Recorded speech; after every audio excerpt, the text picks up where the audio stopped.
Kelvin down to 0 right now. So hold on, counting down to 0, because and here's a fun, just so you quick update you on how Live the Fuel works, because you found me probably because of the podcast, but I actually, as of over 50 episodes ago, have now incorporated in video. So because of the Zoom system, I basically simultaneously record to my separate recording device for the audio for the podcast, and then I run video. Gotcha. So and the video, because podcasting is priority, I just dump stuff to YouTube for fun. And let people see more of this. Like, we haven't officially started the podcast yet. So they get more of like, oh, it's behind the scenes. Then they they still see the entire episode if they're not podcast followers, and then even get a little maybe behind the scenes at the end too. So just so FYI, we'll be recording the whole time. Okay, cool. And then I record the podcast separately to really just focus on that. So, but I real quick, because this happens all the time. I geek out. We run open format, conversational format, and then we end up missing a lot of good nuggets of knowledge. Okay. So that's why I'm going to like pause this real quick, because we're going to start geeking. We're going to start geeking out, and then like we'll lose like 5-10 minutes. Like shit, I'll basically be like, you know what, shit, that would have been awesome for our listeners. You know. All right, fair enough, sir. It's okay. It's not your fault. This is usually my fault. I'm very high energy, and I have a feeling you are too. So. Real quick side note, do you have camera? Do you not? I do. Oh, is it not on? No. See, this is why I ask. So, okay. See, here's what happens when you log in the Zoom system. You will come up as whatever you logged in as, and then you see your name just popped away. So I know your camera is slowly activating. Boom, there it is. I love it. So, right. And I like video because it's more raw and. You know, absolutely. Behind the scenes. The lighting, I can't tell because my Kelvin's down to 0, so it just looks red. No. This is going to be good because we're going to geek out about this, okay? Because we're going to talk about this because I literally just had a blue blocker sunglasses company private message me over Facebook. So we're going to talk about this because I've at least switched everything back to incandescent lighting, but I am still fully exposed here on the monitors. So gotcha. Again. As a biohacker, or I'm sorry, as Jack Cruz would say, a mitohacker. Mitohacker. Yes. I need to be focusing more on this stuff. So, but before we lose any more nuggets of knowledge, do you need anything else before I do a little live intro for you and get this thing fired off? Give me just 1 second to step out and grab my water. Sweet. Just 1 second. I'm already ahead of you. So.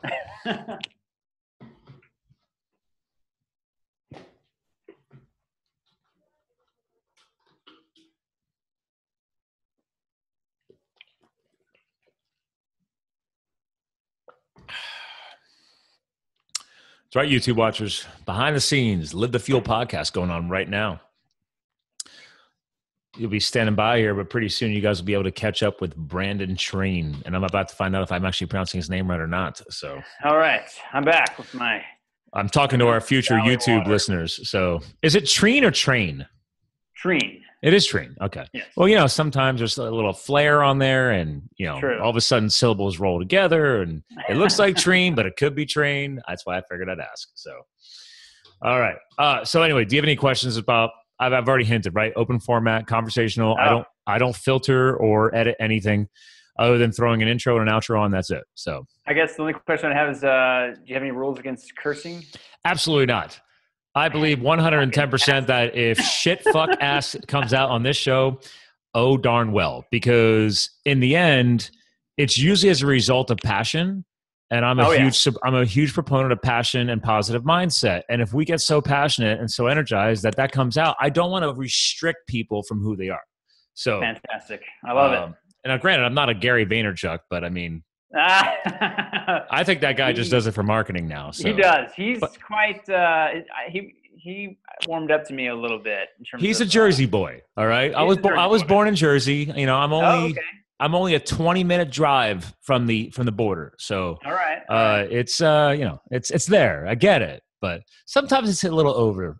It is over Jersey. Can you get?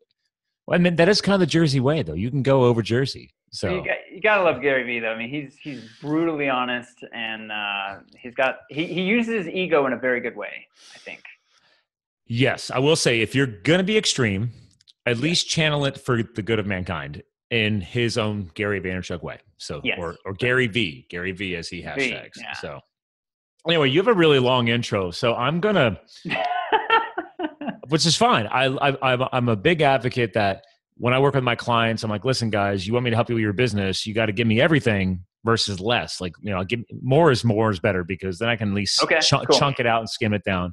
I did leave you a bit of a short story, long story there. Well, I'm actually going to tag off on a couple different things here. So, I got a little game plan here. Just roll with me. You stand by. You'll know when to come in. So, okay. All right. Stand by. We're about to go live on audio for the pod. All right. Good day. Good evening, ladies and gentlemen. Welcome to another Live the Fuel show. So I'm pretty excited tonight because this evening, actually, because we're literally recording this at 9 p.m. Eastern Standard Time. Not sure what the time zone is in our co-hosts for this evening, but we'll probably talk about that too. But this gentleman, I stumbled across, I guess you can say, because we live in the online space. We're growing our brands. We're trying to help influence and create more positive influence in the world and trying to use social media for the good of mankind. Obviously, you guys who follow this show regularly, we talk about health, business, and lifestyle. This gentleman was sharing our own podcast episodes. Actually, and I will quick link back and shout out to our boy, Dr. Jack Cruz, episode 51. I think that's how we officially got our relationship going. But this gentleman is on Instagram, and I'm going to probably butcher this, but his hashtag or @ symbol, or whatever you want to go by, is the Body Epiphanies. And I'm going to give you guys a quick little intro on him. He's got a long one and a short one. I'm going to try and blend it all together. But his short tagline, if you track him down on Instagram, Body Epiphanies, is Brandon A. Trean. Okay, he's a BCTMB, NC. We're going to get into that stuff too, right? Because there's all kinds of acronyms these days. But he's here to provide you with a clear understanding of optimal states. I'm going to reiterate that. Optimal states. We're going to get into this because I'm going to geek out on this for you guys. But anyway, Boise, Idaho, a holistic health practitioner and manual therapist. He's a paleo-based. We're supportive of that as well here at Live the Fuel. And real quick, I'm going to dig into his first paragraph for you guys and then bring him on. But quick bio, brief, whatever you want to go by here. He was homeschooled most of his entire life. 2 awesome parents. I would hope to our listeners, we all have awesome parents, but unfortunately not all do. He's had wild health issues. We're talking like mercury intoxication, 8 lung collapses. I'm going to pause on that, guys. 8 lung collapses, one of which he almost died from. So laughing to death, had his life flash before his eyes, a year of throwing up nearly every day. Like literally imagine vomiting every single day, coming down to intense malnutrition states at a very young age. Now dealing with a gut issue, and we've talked about gut biome a little bit on this show. We're going to geek out on it, I'm sure, about this as well. He's deemed as sepsis back on March 15, 2014. Been deeply educated by his inner teacher to this day, back to that optimal state, right? Life balance. We're trying to figure this out. Nosebleeds required cauterization multiple times, sleep paralysis, unique meditation experiences. I can go into a lot more, but without further ado, welcome to the show, sir. Brandon Trean. We're going to geek out today. Welcome, sir. Thank you so much. That was an awesome opening there. Well, because you got so much going on. I mean, literally, your first paragraph, when you first sent me your content, your first paragraph, I was like, well, duh, of course I'm going to bring this guy on the show. I mean, I had already given you props. I welcomed you on because you were at least sharing my content, right? I mean, let's be real to our listeners, guys, right? Again, you can find him on Instagram at Body Epiphanies. That's BODY, your body, Epiphanies, EPIPHANIES. Now, you have 551 followers. You're following 409 people. You got almost a grand worth of posts. I've probably posted a shitload more on Instagram because I'm a marketing guy, and that's just what I do. Like, I have a thought, I share it. I have a quote, I share it. It's just what I do. But one thing unique about your feed, I've noticed, is that you geek out about podcasts. And at least on Instagram specifically, it seems like that's your theme, right? On Instagram, you've chosen to just share, for the most part, I've got Zestology, Bulletproof, Health Moms. You're definitely focused on the health. Ferriss, yeah. Right? Yeah, okay. Absolutely. Ben Greenfield, you name them. Yeah, I got Ben Greenfield here. You got, there's Tim Ferriss, our boy Timmy. The FX Medicine, obviously you've shared a lot of content here. Yeah, you did Ben Greenfield a couple of times on here. So you definitely love Ben. Yeah. Tim Ferriss and Ben, they kind of got me into it, and Dave Asprey. But I continue to learn more. And then Jack Cruz, and you had one of the best interviews with Jack Cruz. Thank you. And it's just, yeah, he's a really interesting fellow. And They still haven't put our interview or our I'm sorry. A lot of my newer co-hosts, they call them interviews. I'm like, guys, you're a co-host. All right. We're here to share this content. So you are, I like that. I want you guys to feel fully empowered and own this show with me. All right. It's not about me. It's about you. And then it's really not about you and it's not about me. It's about our listeners. And that's what I teach the bigger picture here. So that's why I told Jack, and they haven't put our episode on his website. I was going back through and I went through the podcast the other day. I was traveling in Philadelphia and I'm just going through on his podcast feed of all the shows he's been on. And it doesn't tell you the names of the shows. So I'm just going through and reading all the headers. And I was like, I don't see our title. And I've gotten like 7,000 downloads just on his episode. And I was like, wait a minute. Dude, he's crushing it on my YouTube feed. He's crushing it on my podcast feed. And he hasn't even put it on his website yet. That was just from him sharing it on Facebook and Twitter. I'm sure if you message him, he would get on it or just, get the people. Oh, no, I did. I emailed him. I emailed literally 48 hours ago. And then this morning they emailed me back saying, Team Cruz is on it. We're going to get that updated to the website. So. Well, yeah, no, that's how you ultimately found, you reached out to me because I posted it, and then I continued to post more of your stuff. Yeah. And again, we love Dr. Cruz, but enough about him right now. Okay. Right. Yeah. All right. We're here to talk to a Boise. Are you native? Boise. Am I okay to call you the Boise native? No, I'm from California. I'm one of those individuals that often are looked upon as like, oh, curse you for coming in here. But I've been here. You've transplanted yourself. Yes. Did you bring some of the Californian ways to the Boise area? Yeah, some thinking. Okay. Some expansive thinking for sure. But there's some pretty aware people in the downtown Boise area, I gotta say. Well, hold on a second. I gotta share this on because again, for our YouTube feed to our listeners, I'm sharing his podcast. I'm sorry, his Instagram feed, and then look at this. His profile photo.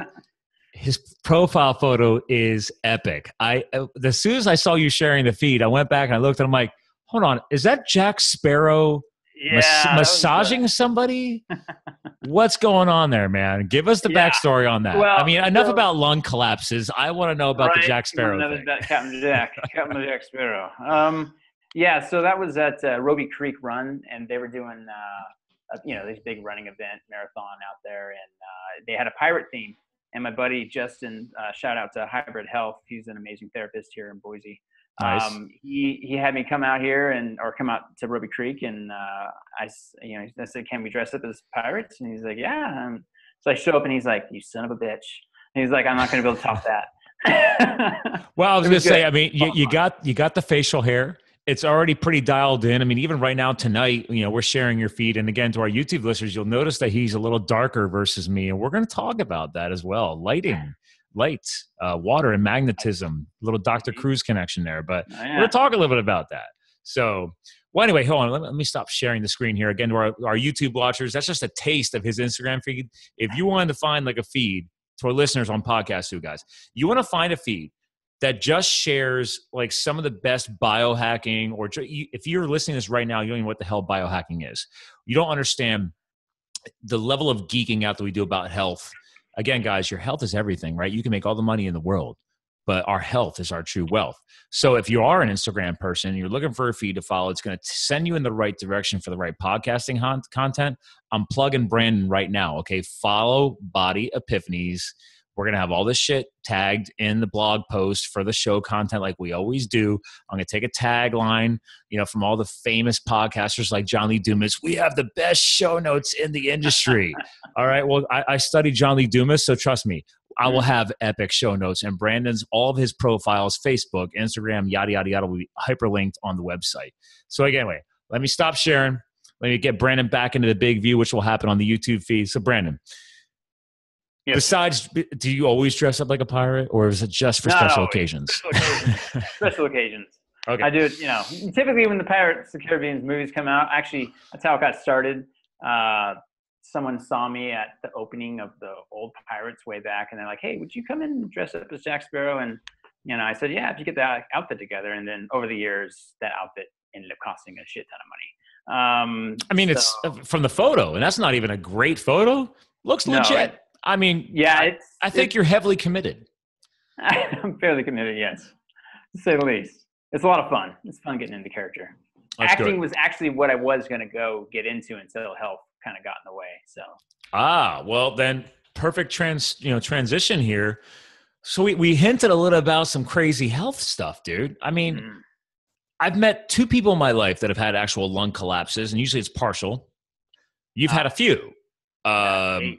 So we don't have to specifically talk about the lung collapses, but I want to let you run point on this because you're the co-host of the show today. What's going on, bro? Yeah, so that was it started. I want to say I was 19 years old. I was doing circuit training. I used to do Bruce Lee's training routine. So it was. Dude, I studied martial arts as a kid, man. I was obsessed with Bruce Lee. Oh yeah, Bruce Lee's been a big inspiration, and it definitely has helped me out in a lot of ways. But in one way, not so much. His training routines didn't really permit a whole lot of breaks, really. So it's just go, go, go, go, go. But what happened was I was doing circuit training, had a lung collapse. I thought it was a really bad pulled muscle, and then ended up having to go to the ER because I couldn't really breathe lying down. And then they said, hey, it's 80% lung collapse. We need to do surgery right here, and you're wide awake for it. And no, they can't give you enough drugs to numb it. So it literally, you're sitting there getting stabbed with a blunt object that's, it looks like rebar basically.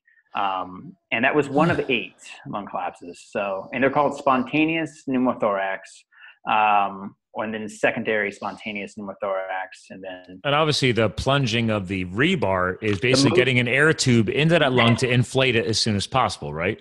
Precisely, which takes a long time. Let me tell you, it takes like 6 days. Well, I've been trained. I mean, again, I'm not a full paramedic, but I mean, being a wildland firefighter, I was always getting. I would personally commit myself to get additional training in the wilderness type of stuff. So I could have done that with a freaking piece of hollow bamboo if I was, if it existed in the mountains of Arizona when I was out there, I could have pulled that off. But there's no bamboo up there.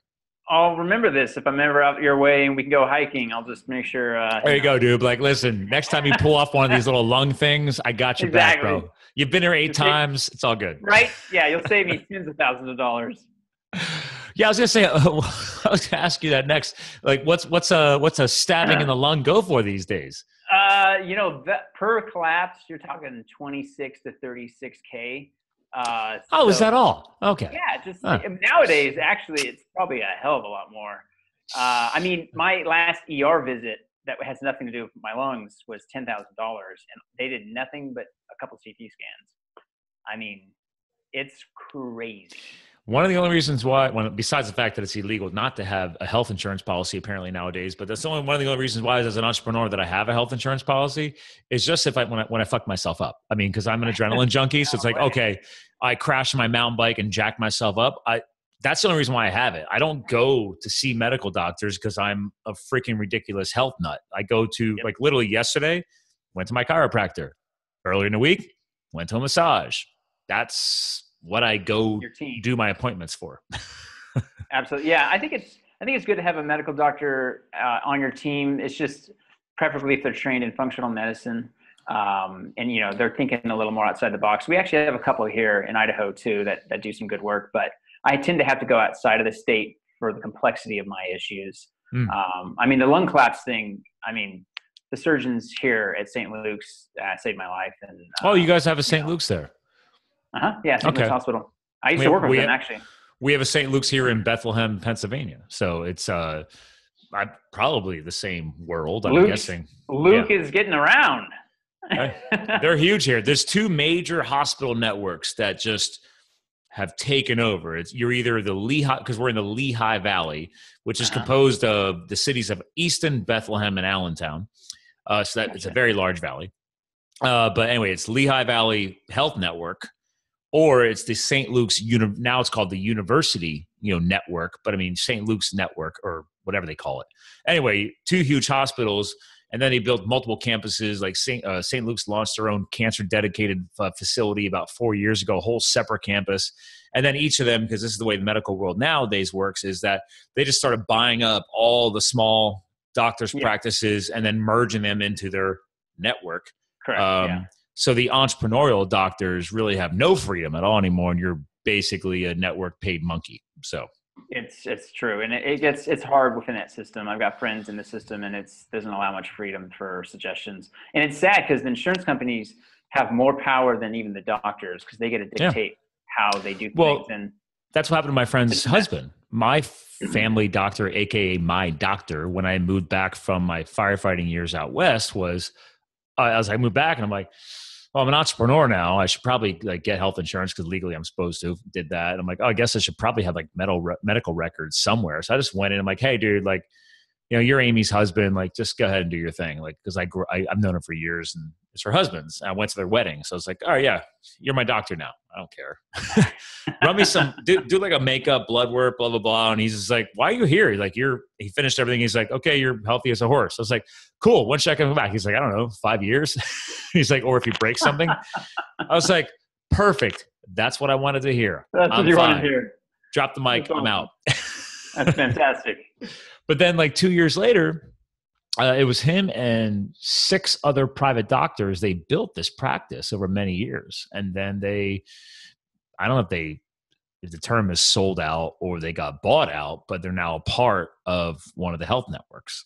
So yeah, it's hard to keep your sovereignty as a practitioner, I think, especially if you have a medical degree, because it's just. Well, the biggest thing that I learned was it's just the insurance costs, the liability insurance costs alone for them to operate their business got so extreme. They just said to be able to make an overhead, the overhead costs of insurance on top of the operational costs, it was like mind-boggling. Outrageous. So when you're in the network, it severely reduces the cost because you're obviously in a part of a network of thousands of dollars, well, millions of dollars, but thousands of practices. So I get it. But I was like, man, I liked you guys more when you were private because you weren't an assembly line. And that's really what they are now, is that you're paid by the network and the insurance companies dictate, dude, 10 minutes per customer, go. The quality care goes down and, costs go up, and it's just it's bad news for pretty much everyone except for the insurance companies. Yeah. I shouldn't probably hate on insurance companies so much because they have, I don't know, they footed $200K from me. Is that what part of the grand total was? Oh, well over that. I mean, just the last 3 years have been around $70K, but that's out of my own pocket because I don't have insurance. I decided, even with the amount of money that I make now, I just still decide that Do they even insure you? They do, but the price is exorbitant. I'm not willing to pay it. I'd rather pay the fee at the end of the year. Nice. So it's like what I continue to do, and eventually that'll probably change. But I mean, we all hope for that. I'm still hoping for I don't care if they call it a natural wellness insurance policy or whatever the hell you call it, but I'm like, I purposely picked out the cheapest policy that I could possibly find when I moved back. Do you mind saying how much? When I first moved back, $150 a month. Oh, okay. Right. So I was like, what? I was like, I found that online through like ehealth.com or something. And it was through a network here called Geisinger Health. And their closest facility is like an hour north of here. And their major hospitals that they own, Geisinger Medical Centers, are like 2 hours north of here. I don't care. I mean, it's still a health insurance policy. But it sucks because like my fiance, she has her own business. She's a veterinary doctor. She pays like $500 a month. But she's got like chiropractic care included, everything else. And she's like, we should really look at probably combining policies. I'm like, no. I was like, I pay a bare minimum. They told me 3 years ago they were going to close this policy. And each year they're like, oh, we're extending it because of Obamacare. And then, oh, we're extending it because of Trump care or whatever the hell they're calling it nowadays. I'm like, dude, as long as you keep extending that. Like they 6 months ago, they raised it to 161. And then all of a sudden, like a few months ago, they dropped it back down to 151. I'm like, dude, whatever you guys are doing, I don't care because I don't use it. It serves me no purpose. It doesn't cover chiro. It doesn't cover massage. Exactly. I do it just to stay legal and I write it off. So I'm like, whatever. Yep. Yeah. I don't blame you, man. I mean, back on the lung clap stuff, that's part of the story that you might find interesting. Yeah, let's dig into that, man, because that's crazy. 8 lung collapses. Probably the most interesting one was I was at a comedy club, and I literally laughed to death pretty much. I mean, I didn't die, but my life did flash before my eyes. And by the time I got to the ER, they did an x-ray and then they're like, well, you have 100% lung collapse because they grade it. And they were One of surprised. them, not two, right? Correct. Although I have had a dual collapse as well. So yeah, I've had almost every gamut. I even had a tension pneumothorax, and that was that one where basically the lung collapse is enough to push on the mediastinum in the, in the chest cavity, and then causes cardiac, either arrhythmias or arrest, one of the two. And I was kind of going in and out. But interesting notation, as my friend was rushing me to the hospital, this would be just good information to have out there because I'd never heard of this before. And I just thought of it, last minute during the situation. But so my life was flashing before my eyes. You go into this like black tunnel, but I could still see in the car, and I could still see my surroundings and was able to move, but it was happening so quick. Mm-hmm. And it's like you're going through all these images. Some were black and white, some were not. And all I could think in my head is like, well, shit, this is my like pineal gland dumping a bunch of DMT. My brain thinks I'm dying. So what can You're already thinking at a different level than most people that are dying, but yeah. Well, I've had some pretty bizarre circumstances in my life to lead to some of this information. But so I basically take my hand and start slamming it into the door and creating pain elsewhere, and it pulled me right out. Got to the ER.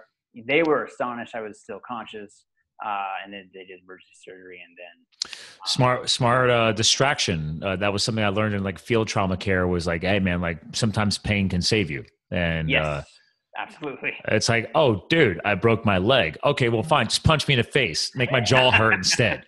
Great, I don't feel my leg anymore because someone just clocked me. Maybe not the best medical advice. No, but sometimes it could literally, in my case, I would say it saved my life for sure. Exactly. I think if the brain is convinced you're dying, you're probably going to die. Yeah. So you got to be able to, pattern interrupt one way or another. So. Honestly, I feel really jealous right now because I know I can do some lighting adaptation. I don't. There we go. All right.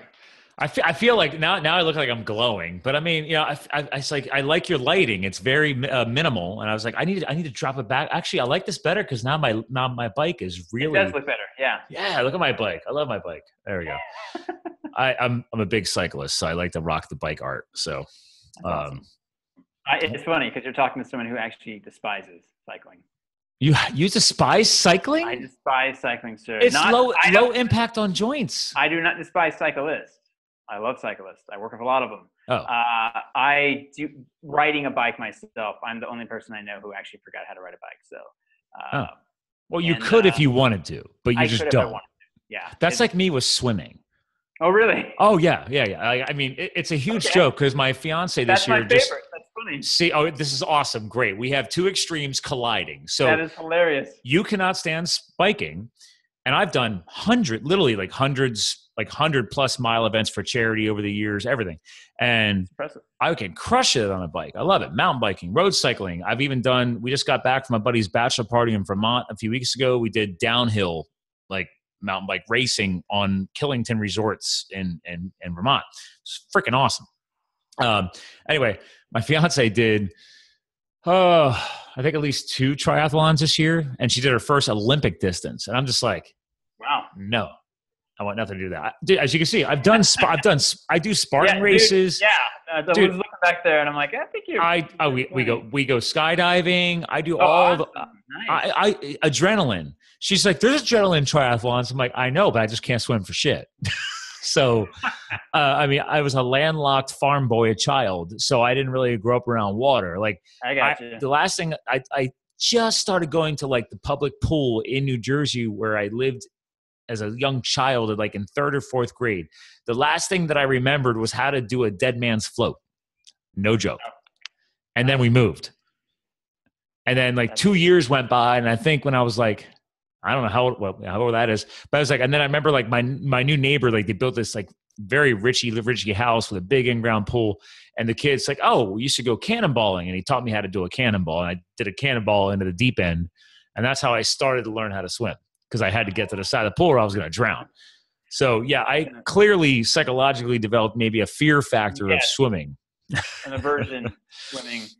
That's pretty hilarious. So that's my new because I believe that nothing should ever hold us back in life. I've started taking lessons over the past 3 months. So Good. That's good for you, man. because That's good. according to the instruction person, she's like, Scott, you're 6'4", and I have a 37 sleeve length.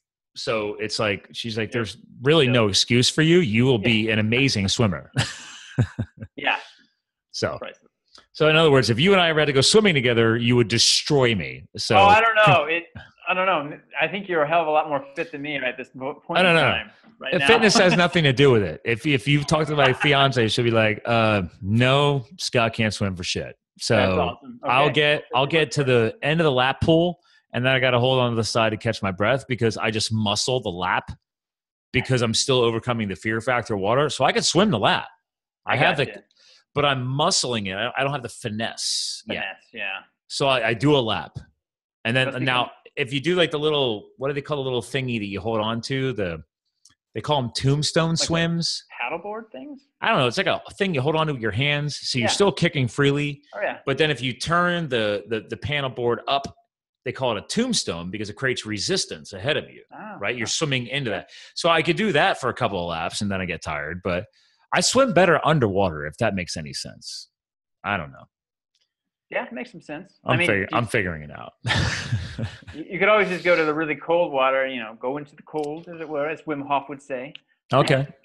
Well, I mean, here's the thing. One thing I've learned over the years, I've done marathons, half marathons, Spartans, Tough Mudders, blah, blah, blah, blah, blah.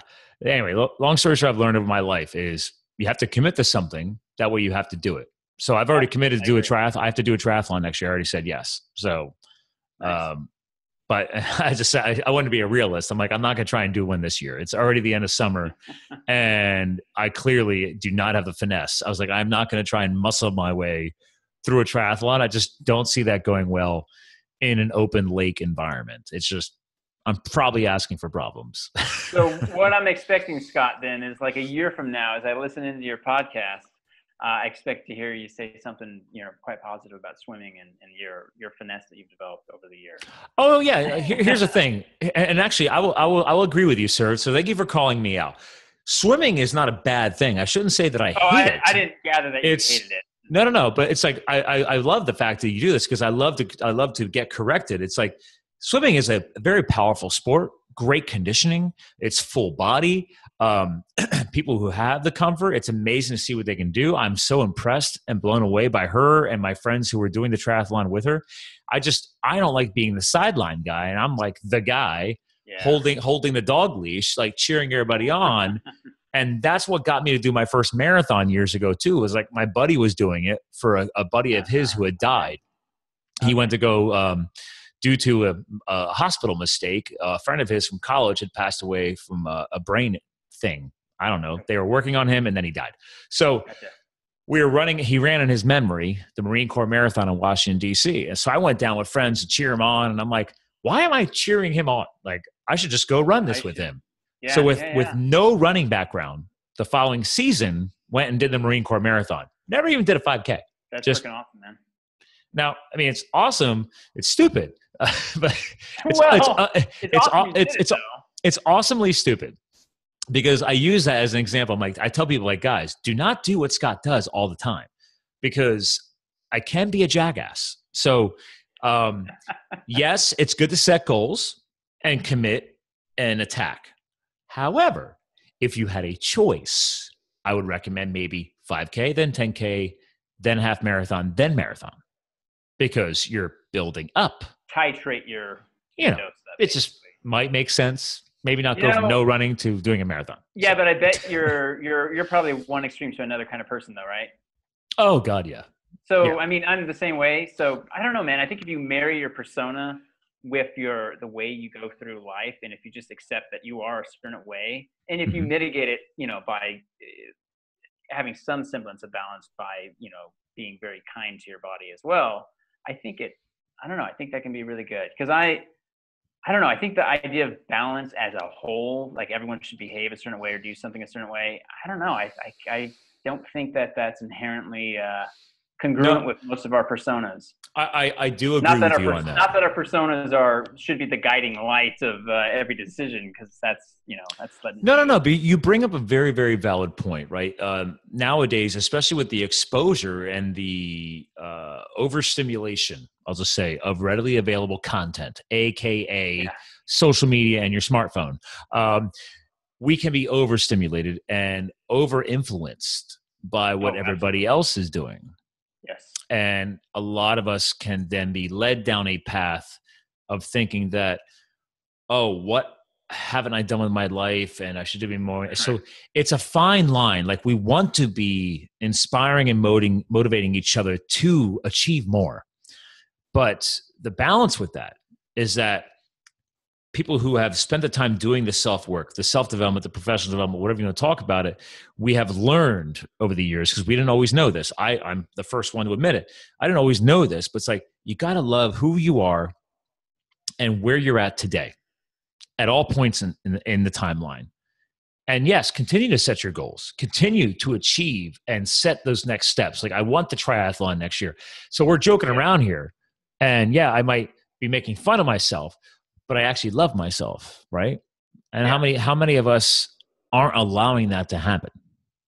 Yeah, that's an interesting thing. I guess I probably would use different language, but how would you in your vernacular, in your influence, how would you tweak that?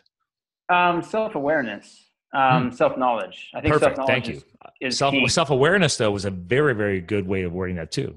Yeah. So being self-aware, how it's just like everyone grieves differently, everyone loves differently, in everyone's relationship with the English language or whatever language that is they speak is a little bit different too. And that's what makes it, adds a spice, right? Mm-hmm. That's what adds the spice to life. Spice to life, or, something. But yeah, it's, it's definitely, I think self-awareness, self-knowledge, those will remain king, always will. The reason is I think it's, if you're living your life trying to, live in accordance with your idea or, what you think is success, because you see people around chasing after certain things, as opposed to getting to know yourself well enough and being aware of what your, kind of true nature is, you're going to be chasing misery, wrapped in the gift of success, and it'll be miserable. It's funny you're bringing this up. I mean, I think, and again, we've left the eight lung collapses again, but I mean, this is just where we're going, man. We're open format. But before I'll turn the light back here a little bit. But for example, this shirt that I was wearing today, it says "Live Sore," right? Embrace the pain. It's got like military dog tags on it. Yeah. And obviously patriotic, right? So I got this at the last CrossFit competition that I was competing in, normally that I judge at every year. Anyway, I was wearing it today for at the 10-miler thing that we went and ran. And I didn't even train for it. So my fiance was making fun of me because she's just like, you're going to have problems because you didn't train for it. And I was like, I went out and ran a 4-mile trail run the other night on the trails that I mountain bike here with our coon hound. Came back and I'm like, because I run in the Vibram 5 fingers. I'm a minimalist. Mm-hmm. And so I showed up today. And I wore a different race shirt, but this was my shirt afterwards. And my friend's husband, actually, he's just like, dude, I love that shirt, because he served. He was a nuclear engineer and he served in the Navy, and he grew up in New Zealand. So he just loved the shirt. He's like, yeah, man. He's like, I can see you rocking it. That's your mindset. I'm like, well, yes and no, right? Like, I'm wearing this just to kind of like spark conversation. I love the patriotism of the flag on the back, but it's like, it doesn't mean that I want to live sore, right? I gotcha. Yeah. You and I being health and wellness professionals, and while I talk about this, I'm actually going to share this for our social media. I'm sorry, for our YouTube feed, because I love your site. It's a very clean site. And again, to our listeners, guys, bodyepiphanies.com. EPIPHANIES. Bodyepiphanies.com. I mean, again, this gentleman specializes in massage, nutrition. There's consultations. He does actually Boise Care. We'll have to ask about that. I mean, there's a lot going on your site, and you're clearly a wellness practitioner. I mean, and is that okay to use those terminology? Would you agree with that? Yeah, disagree? Absolutely. Okay. I mean, wellness, as I mentioned our earlier talk, I think before we hit record here, is I think the chief illness facing humanity is ignorance. Thank So you. I'm a health educator, but I'm still learning, and humans inevitably have more ignorance than they do knowledge. And the more I learn, the more ignorant I realize I really am even. Well, and thank you. And we should all continue to preach that, sir, because this is why I decided to launch the podcast now, as of this month, because now it's officially September. As we're recording this, it not quite yet, but it will be a 1-year-old show.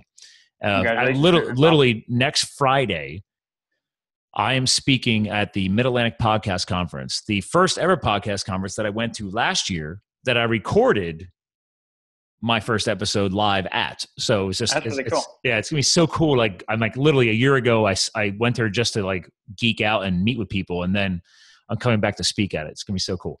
I love what you're doing, man. I think it's great. We need more people. And what I like to see is there are a lot of people doing this they're getting some good content. Because this is what we're talking about right now. That's kind of where I was going with this. And I want to overstep you, but I want to continue the energy that you're about to say here is that we're educating. We're providing, you have a choice, right? I took the time, nowadays it's probably more than this, but like when I launched this show, I wanted to make sure that audio sounded amazing, right? Like this is like a $300 microphone. It's not about the money, but I dropped $1,500 on hardware alone to launch this show. Do you have to do that? No. And this isn't a bragging thing. This is just a commitment thing. I'm like, listen, this is just how I work. You were joking around earlier about the whole Spartan race and blah, blah, blah. Like, when I go do stuff, like I'm all in. Because fantastic, man. Yeah. I want to know that if I've got a financial commitment, then I've also got the heart commitment behind it. Because now I've got to I have to re-earn the money that I invested in that. Like I got to justify why I spent that money. And I've heard a lot of shitty podcasts. Let's just say that. You know, it's like, holy crap, dude, you sound like a hokey mofo. I mean, you got like this. I've literally like people like, oh, you got to listen to this show. I listened to 30 seconds, delete, because the guy's talking on his Apple included iPhone headphone microphone thing on his I mean, people are like, oh, you can launch a podcast on an iPhone. Dude, if you're doing this for a fun hobby, that's fine. Technically, I haven't fully monetized the show yet. So technically, it's a hobby. But I'm building this as a podcast as a purpose and as a platform to educate others. So yes, even though it's not monetized, it's technically a hobby. But because I built this with a purpose behind it, as you hinted, education, right? To reduce the ignorance, I need to take this seriously. And this is just how I take my stuff seriously. So which I think is fantastic. I mean, you have to do that in order to build. You have to kind of act as though you're already there before you get there, wherever there is. Well, let's be real. We've already geeked out about the fact that your Instagram feed, again, our listeners, guys, Body Epiphanies on Instagram, you want to geek out about podcasts. This guy shares the best health and wellness podcasts. Ours is one of them. And that's only one domain that we focus on, but you clearly listen to podcasts. So, oh yeah. And that's not even all of them, actually. I mean, no, right? I had quite a commute. I just moved recently downtown. So, probably the rate in which I'll publish on there will be probably just more like one a day as opposed to 2, 3, or 4 a day. You make it fit when it fits. That's it. Yeah, exactly. Yeah. But I listen every single day. I get at least one in. Okay. It's just a commitment to, expanding my mind. And I even listen to things that are counter to what I might think would be ideal. Like, for example, Rich Roll, he does, he's a vegan, marathon runner, and I think he has a lot of great information that he gets out on his podcast. Mm-hmm. But I wouldn't say that vegan as a whole is the wisest in general, like a blanket statement, diet for people to follow. Sure. I don't think any of them are really. It's a very extreme lifestyle. Yes, it is. Yeah. And I think I love the ethical reasoning behind it. And I think I have a friend of mine. She's a fellow CrossFit coach, and because I coach as well. And she is a very strong vegan, like very passionate. Oh, you can be extremely strong, yeah. Yeah. When I met her, she's before she ever became a coach. Like she had the backpack with the pins all over it. She was not healthy and fit, and now she's like over the past 3 years has been transformed. She loves CrossFit. She literally just opened her own CrossFit gym with her best friend. So I love to see them infused with this passion. Now, granted, vegan works for her, and she chose that because of an ethical reason. And I respect that. And as a health and wellness I'll call myself, somebody called me a guru the other day. I'll use their words. I'm not. I'm like, guys, I just have the commitment to study. That's it, right? I just have a few more nuggets of knowledge than you do. That's it. We talk about this whole being self-educated thing, self-awareness, right? But I also know that from a health standpoint, for example, something as simple as B12, you can't get B12 as a vegan. You have to supplement it. It's not in your food. Okay. Yeah. It would be next to impossible to really get in adequate levels. Yeah. I don't care how many vegans write in a little blog post. Again, I'm not bashing on vegans, guys, if you hear this. Okay. I'm just saying, like, I don't care how many blog posts you write saying, oh, just go eat some dirt. First of all, who the hell wants to eat dirt? One. And second of all, our dirt is not the way it was when I was a kid. Heads up to the vegans or non-vegans out there. I grew up on a farm, guys. When I was a child, we didn't do the shit that we do to our soil today. So you take 20, 30 years of the crap that we've done to our amazing soil that this country was graced with is no longer what it was. It's actually destroyed. Soil remediation, I think, is one of the number one biggest problems for the world as a whole, especially this nation. It's scary. It's some of the worst. And if they fix that, actually, I think vegans, vegetarians, paleo, keto, whatever diet someone falls would probably matter less because the nutrient density of that food would be so much higher. Thank you, sir. This is why, like, I'm sorry that I have to promote supplementation and proper supplementation and vitamins and things like that. But it's like, guys, like, I don't care who the hell you are. You got to. Whether you're a paleo, a keto, a vegetarian, a vegan, it doesn't matter who you are, especially here in the US of A, you have to supplement certain things. You don't have to go crazy. Some people may more than others. I would recommend as a biohacker or trying to become a mitohacker, like, okay, literally, hold on. My saliva test just arrived. I'm going to do some. Oh, nice. My first ever experiment with a hormonal evaluation. So, I'm curious. Just out of curiosity, are you doing this with a specific supplement, or is this blue light blocking? What are you doing? If you don't, I have no idea what I'm doing. Literally, this is how much I geek out now. I've been wanting to do some testing, and thanks to a prior co-host who came on the show, shout out to Dr. Carson of Carson Natural. He is a doctor of pharmacy. Oh, interesting. Okay. So, historically drug-based. Huh, that is interesting. Who has chosen the natural path? I don't know if I've listened to that. So he was on your podcast recently? Yes. He's already been aired, yes. So, so Carson, C-A-R-S-N-S-O-N. But I'll have to blank. I'll actually, hold on. I'll look it up while we're talking because I stopped screen sharing, so it's not going to be as ugly when I screen share that. But anyway, the guy has his own, he's down, where is he at? He's down in like the South. So obviously there's a lot of health issues down there. And he chose to focus on trying to move beyond, the drug-based world. He's like, listen, I'm a doctor of pharmacy. If people want the drugs, I can give them the drugs, but I want to give them the natural option. And then he has chosen to work with a certain laboratory company, DT Diagnostics. Anyway, so these are swab kits because I told him, like, send me enough to get my fiance and I done. I haven't even told her she's going to do this yet. I'm like, babe, don't worry about it. I'll pay for it. First of all, this is also because I want to prove to her my lifestyle versus her lifestyle. Because is she a little bit different? A little bit. Now, granted, I've been living NSNG. Right. Do you follow Vinny Tortorich? I do not. No. Holy shit, man! That guy's like million downloads a month. I mean, the guy's crushing it. Okay. If you want to hear, listen, I will step aside. You've been sharing my episodes, VinnyTortorich.com, the Fitness Confidential podcast. Okay. Holy shit. You want guys that you want to be proud to share. He brings on, because he's purely focused on health, wellness, and fitness, right? Okay. So he's bringing on, just like I do, biochemists and biologists and PhDs and yada, yada, yada. So he brings on his listeners too from time to time, but he is crushing it. And he was one of my influencers that inspired me to start my show too. Okay. So, I'll check him out. But anyway, for Phil Carson, his episode was episode 99, right before I hit the 3-digit mark, aired in August 7th. And his episode was focused on adrenal fatigue and our U.S. sick care system. I hope you like that. With Dr. Phil Carson, and his company's called carsonnatural.com.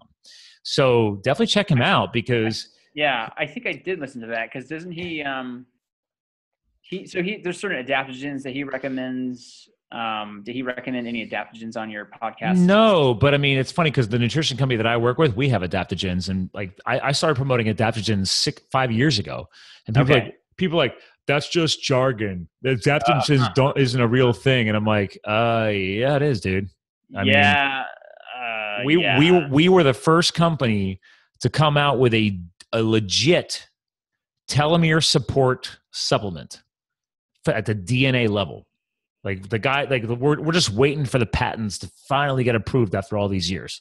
So that's why I was like, dude, it's like, yeah, we have shakes and crap like that too. But I'm like, we're playing at a different level. I can't wait for that stuff to get in, finally get all the patents locked in, because then they could shut down all these wannabes that have been trying to copy our head formulators design. So, interesting. I'll be curious to keep a lookout. I am a endless self-experimenter when it comes to supplements, and I can tell you right now, adaptogens specifically, things like rhodiola rosea, cordyceps, militarius, they can completely change someone's life.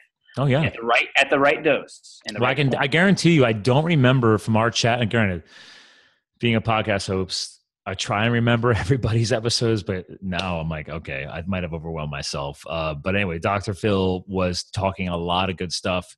I don't remember him using the terms adaptogens. That might have been a different episode. So, but he's a very intelligent man, and like I said, he specifically recommends focusing on the saliva testing beyond, because I was going to do blood panel testing, like the extensive blood panel testing. And he said, Scott, he's like, honestly, I'm not trying to sway you the wrong way. He's like, the saliva testing, especially at the hormonal analysis level, is so much more accurate and detailed. So is that like, a four day, or is that a 6 a day? Again, don't know yet. It just arrived. So I don't know, because I haven't even opened these little boxes yet. So I just did a saliva test recently because they're going to check for DHEA, cortisol, and all the hormone markers. Oh, you know what? This first time opening it, this box has 1, 2, 3, 4, 5 vials in it. Okay, so that's going to be one of the better ones probably then, because I know that the 4 panel or the 4 different times in a day is much better than the way they used to do it, which was 2 or 3. And then now they're going up to 5 to 6. So you're going to have to drool into those things. And let me tell you, it's a bit of a pain in the arse. But yeah, he sent me, well, this one doesn't. So this one says, oh no, he sent me 3 kits. Oh no, 2 kits. This one box only has 1 vial in it. So this must be a special box for something. I don't know. The other 2 boxes have a bag with 5 little vials in it. Okay, and, cool. And because he said he was going to send me 2 kits, one for me, one for her. I don't know what this other kit for, because this box looks different than the other 2, and there's only 1 kit. There's only 1 vial in it. So I'm intrigued. I see now that I'm looking at. See, you're just going to make me follow up with him now, which is good because it's been sitting here for a few days, and I'm like, I was so excited when it arrived. Well, are you familiar with the Viome testing, the new Viome company? Okay, you might want to check them out or get that gentleman on your podcast. I unfortunately do not know his name. He's a gentleman. Viome, like Viome? Yeah, Viome. Now, I'm not personally vouching for this because I haven't tried it yet, but I looked over the way they do their kind of analysis for the microbiome, because they check out the virobiome, the microbiome, the mycobiome. They check up parasites, and they do a little blood analysis, and then they send out 2 tests a year for like $599 and give you specific instructions on what to eat, what not to eat, based on your entire microbiota to the species level, not just to the dentist. But you're saying Viome with a V as in Victor versus Biome, right? So, yeah, which is based on so it's like you have the microbiome, which is the bacterial genetics. Then you have the mycobiome, which is the fungal genetics. Then you have the viral biome. Gut and microbiome testing. Here we go. Yeah. Hold on, I would. To benefit you and our YouTube watchers, since I'm like searching for all this stuff. There we go. Viome. Yeah. Imagine living in a world where illness is optional. It's a very interesting up and coming. It's a very trendy packaging. The gentleman doing the marketing behind that is quite good at what he does. As a marketing guy, I'm very impressed. I was like, this is some very flashy very Apple/Tesla. which is a hell of a compliment. So. Oh yeah. Now, I know Ben Greenfield's he did one with this, and his breakdown was quite intriguing. Yeah, here's Dr. Phil, just so you know, Phil Carson. So okay, maybe I have not listened to that one then. That's episode 99. But anyway, he basically, I send these kits to the lab that he's partnered with. Then they do the lab analysis and then send him the results. And then he does his analysis and feedback with his partner doctor, who's a wellness doctor. So he's like the doctor pharmacy guy. The other guy is more of a wellness, and then they do their thing, and then they give me their analysis of the results. So I'm interested to see what happens. So I got to pay for the lab, and then I pay for them. But I mean, I don't care. I'm just excited to finally have, because I've been doing so much work on myself. I've never got any testing done. I feel great. I have abs. I look great. But it's like, okay, but we talk about how you could look great on the outside, but you might not look great on the inside. I want to back up. I want to back it up, man. Like, I know that I'm pretty awesome right now. Like, I'm going to go ahead and feel good about that. I'm going to say it. I'm like, dude, I know it, because like I went with no training, went and ran 4 miles on trail the other night, and then went and did 10 miles a day. Now, granted, my feet are a little sore because I'm running in minimalist shoes, and all this morning was asphalt. So I don't care how Superman you feel and how much of a biohacker you are. If you go from not running on asphalt at all to running 10 miles on an asphalt, you're going to be a little sore. Yeah, you're not given a whole lot of opportunity there to adapt too quickly. So that would definitely be But it's interesting you brought this Viome guy, because I'm showing you now do you follow Dr. Wolfson?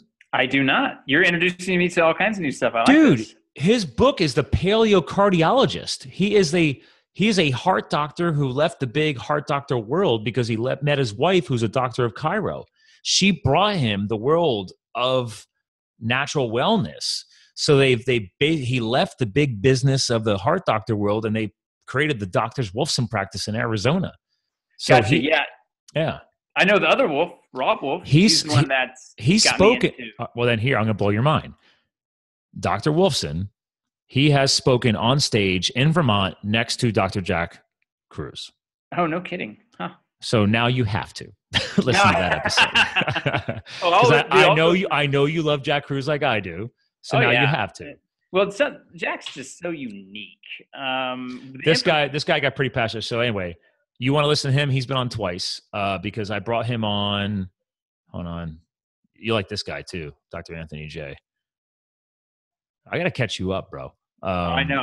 Because I'm relatively new to your podcast. Well, and again, Vinny's got me beat, right? I always show him respect. I just spelled him wrong. But Jack Wolfson, I brought him on twice. His first episode with me, I brought him on a second time. Maybe he didn't make it on a second time. Anyway, I brought him on here because when that stupid AHA article came out about coconut oil, I know. I flipped my shit. I was like, what the hell?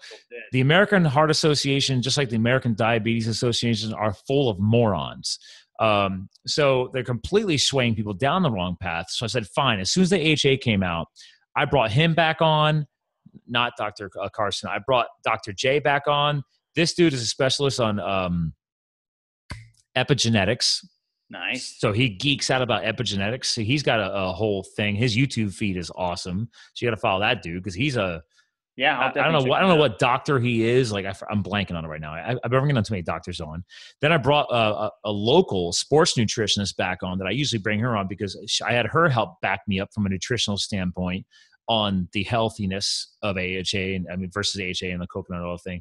We had a blast. Like as soon as that article came out, I reached out to all three of them. Like, guys, I'm pushing out all my episodes and I'm bringing you guys in. We're going to fire out like 3 episodes in a row just to focus on trying to get the right content out there. Right. Well, there's a lot of disinformation, misinformation. It's frustrating, isn't it?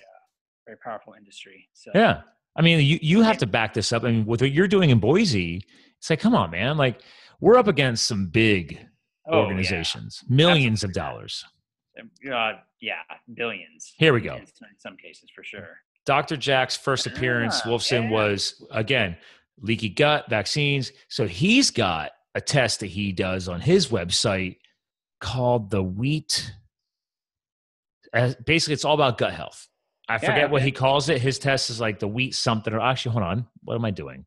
I have great show notes. I should just click on the freaking article. I'm the worst. I'm the worst host ever. No, this is because it's late at night, man. I asked for a late night appointment. I'm surprised that you were able to do this. There we go. Because again, so like Jack said on my episode when he was on my show, he said, you know what, Scott? He's like, right now, I'm literally killing myself, right? He said that. He's like, I'm literally killing myself doing this episode with you because he was doing like you are right now. We're recording video. There's a camera playing. He had the monitors on. Granted, he had his glasses on, but he's like, guys, like right now, let's be real. We are both killing ourselves to bring this content to the world.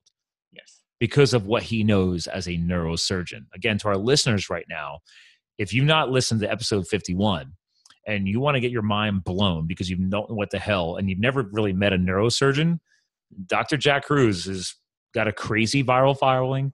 His blog is massive. I mean, His blog is something years of content. It's ridiculous. So I respect him heavily. The wheat zoomer test. There I have it is. it on my website, actually. Really? Yeah. So my website. So you know what that is? There's a link on there.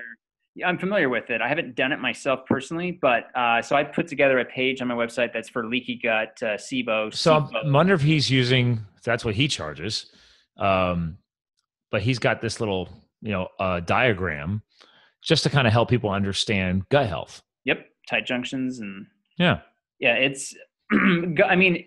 It all leads back to the gut in one way or another. So you have this on your site too? So if you go to the nutritional consult and up top there, it should drop down to SIBO, SIFO, IBD, IBS, and leaky gut. So if you click that, then at the bottom, it's basically just an immense amount of resources, select videos. You have a lot of content on here. Yeah, a lot of content. And then so the testing should be, if you scroll up a little bit, and that's just a kind of a side note there for thyroid testing. But somewhere in there, I should have that wheat zoomer test because I have all the testing that I generally recommend people investigate and look in. There's a gut zoomer.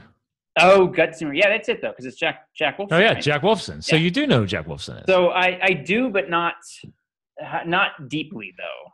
Well, then now you have another podcast to listen to on your commute. So absolutely, yeah. No, I love Jack because Jack and I just said it. I want people to be like you right now. We're having fun, and we're just saying how it is. Yes, right? Absolutely. So, and this is going to turn into a long episode to our listeners, guys, because like we've been just connecting and all this content, but I feel bad because our listeners still haven't gotten to really know you that much yet. But I mean, honestly, we're showing your site right now. I mean, guys, like, dude, you have a lot of content on here. I've been really impressed with your site work here, man. Yeah, and it's mostly curating content at this point. But I'm creating content too. I'm doing a really big article on Wim Hof method and how that's kind of changed the way I function. The Wim Hof method? Wim Hof, yeah. Wim Hof, okay. Yeah. Are you familiar with Wim Hof? I've heard the term, but I'm not as in depth on it. Dude, you need him on your show. Oh, well, I would love to. The Wim Hof method. If you go to my homepage, he's right on there. So it's what do we talk about Wim Hof spelling wise? So it's W-I. Yeah, if you just go straight to the homepage, I have one of his videos up on there. And actually, I directly linked to his website. So if you keep scrolling down, right there, Wim Hof method, breathwork, link right to it. There we go. So, this man, he's the Iceman. Jack the Iceman on Instagram? Yeah. The guy sits around in the snow all the time? Yeah, I follow him. Okay, I was going to say, there's no way you don't know Wim Hof. Oh, yeah. No, I do follow him, but I don't really study him yet in depth. Oh, man. Yeah, you would, I think you'd fancy his work. My fiance thinks I'm weird when I wake up early in the morning and I go make my normal, I have a special supplement tea that I make every morning. And then for the past 3 months, I walk outside, step into the backyard onto the grass, and just stand there and ground. Yep, I do the same thing. Or earthing, however you want to call it. And I sit there and sip my tea, and maybe it's only for 5 minutes, 10 minutes. Yep. But as soon as I step onto the grass, and maybe it's just the cold of the grass, but I was like, I just get a jolt. It's like this morning, I had to get up early because we had to leave by 6:30 to get down to the race. The race was an hour from here. So I was like, all right, I got up at 6. She got up at 6:15. She's just like, I'm like, all right, I went to make my tea, went outside. The sun was barely up. And I'm like, as soon as I stepped on that grass, I'm like, boom. It's It's like, I was good. It makes a big difference. I think I underestimated it for years, but I definitely did. yeah, I did for sure. Same for the blue light stuff. I dismissed that for a long time, and it took me a while. It took me a couple of years of listening to Jack Cruz. He's gotten a lot better in the last year and a half.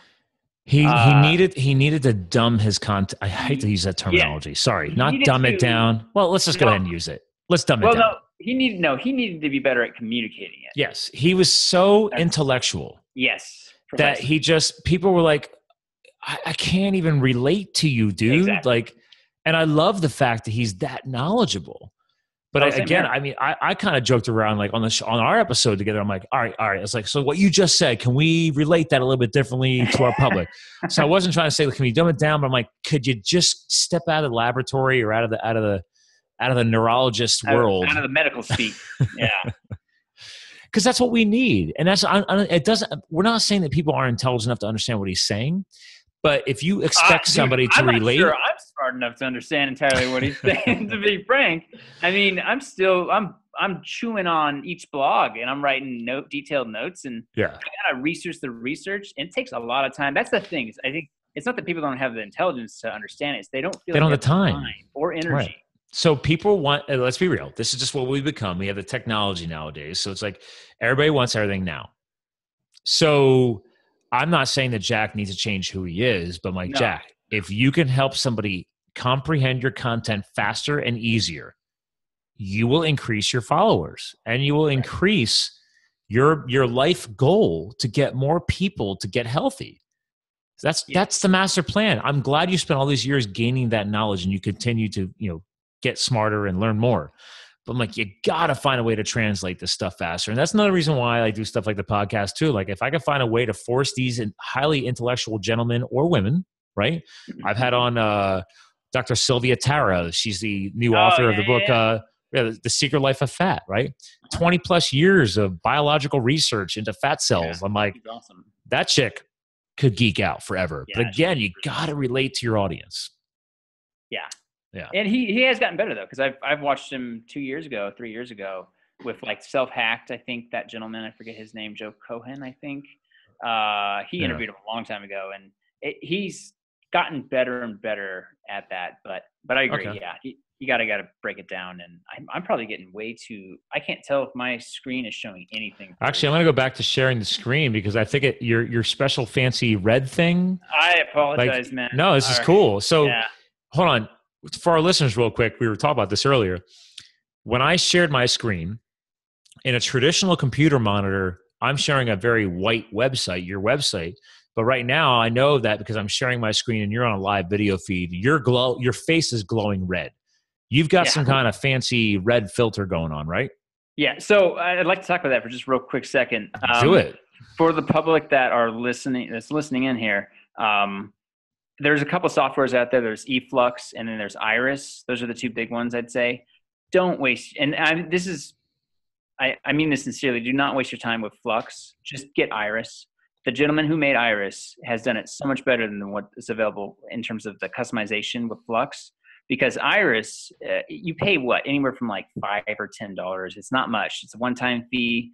And actually, you can actually get it for free technically, but I'd pay for it if I were you, because you can get access to the strict mode or the biohacker mode, and you can go in there and customize the Kelvin. So I put my Kelvin down to 0 almost anytime I use this laptop. And normally I actually have my blue blockers on top of that. I'm just at my studio right now and they're at home. Yeah. Because I wanted the map to be a good backdrop for you. But unfortunately, the lighting is it's kind of crap. So anyway, Iris, on top of that, I have it interrupt me every 30 minutes.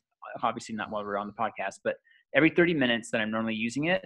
And it blocks my screen for 3 minutes. And you can customize that to whatever time frame you want. But essentially, for every 60 minutes that goes by, 6 minutes I have to be up and moving. So because I sometimes on my days off, I'll be on the computer researching for 10, 12, 13 hours at a time. If I do not have the Iris software running within its strict mode, both for the Kelvin, for the blue blocking, and the interruption so I can get some movement in every 30 minutes, my functioning and my productivity has skyrocketed since doing that. And so this blue blocking thing is pretty serious business. Uh, I tell people that all the time. I'm like, guys, like, okay, if this was hokey bullshit, then why did all of a sudden the iPhone company and all the other smartphone companies incorporate in Absolutely. a new Well, feature to cut some of the blue light? I mean, it's not perfect, it's but not perfect. No, you definitely want to get a proper blue blocker.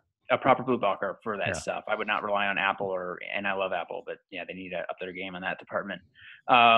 But so just to give you an example, I've been a night owl most of my life, and 3 days of wearing those blue blockers religiously at night in front of any artificial light. My circadian rhythm changed so much that I started to go to bed around 11. And then when I started doing the first AM sunlight and grounding, like Jack Kruse talks about, 5-10 minutes a day, then my sleep schedule dropped to around 10 p.m. I get tired.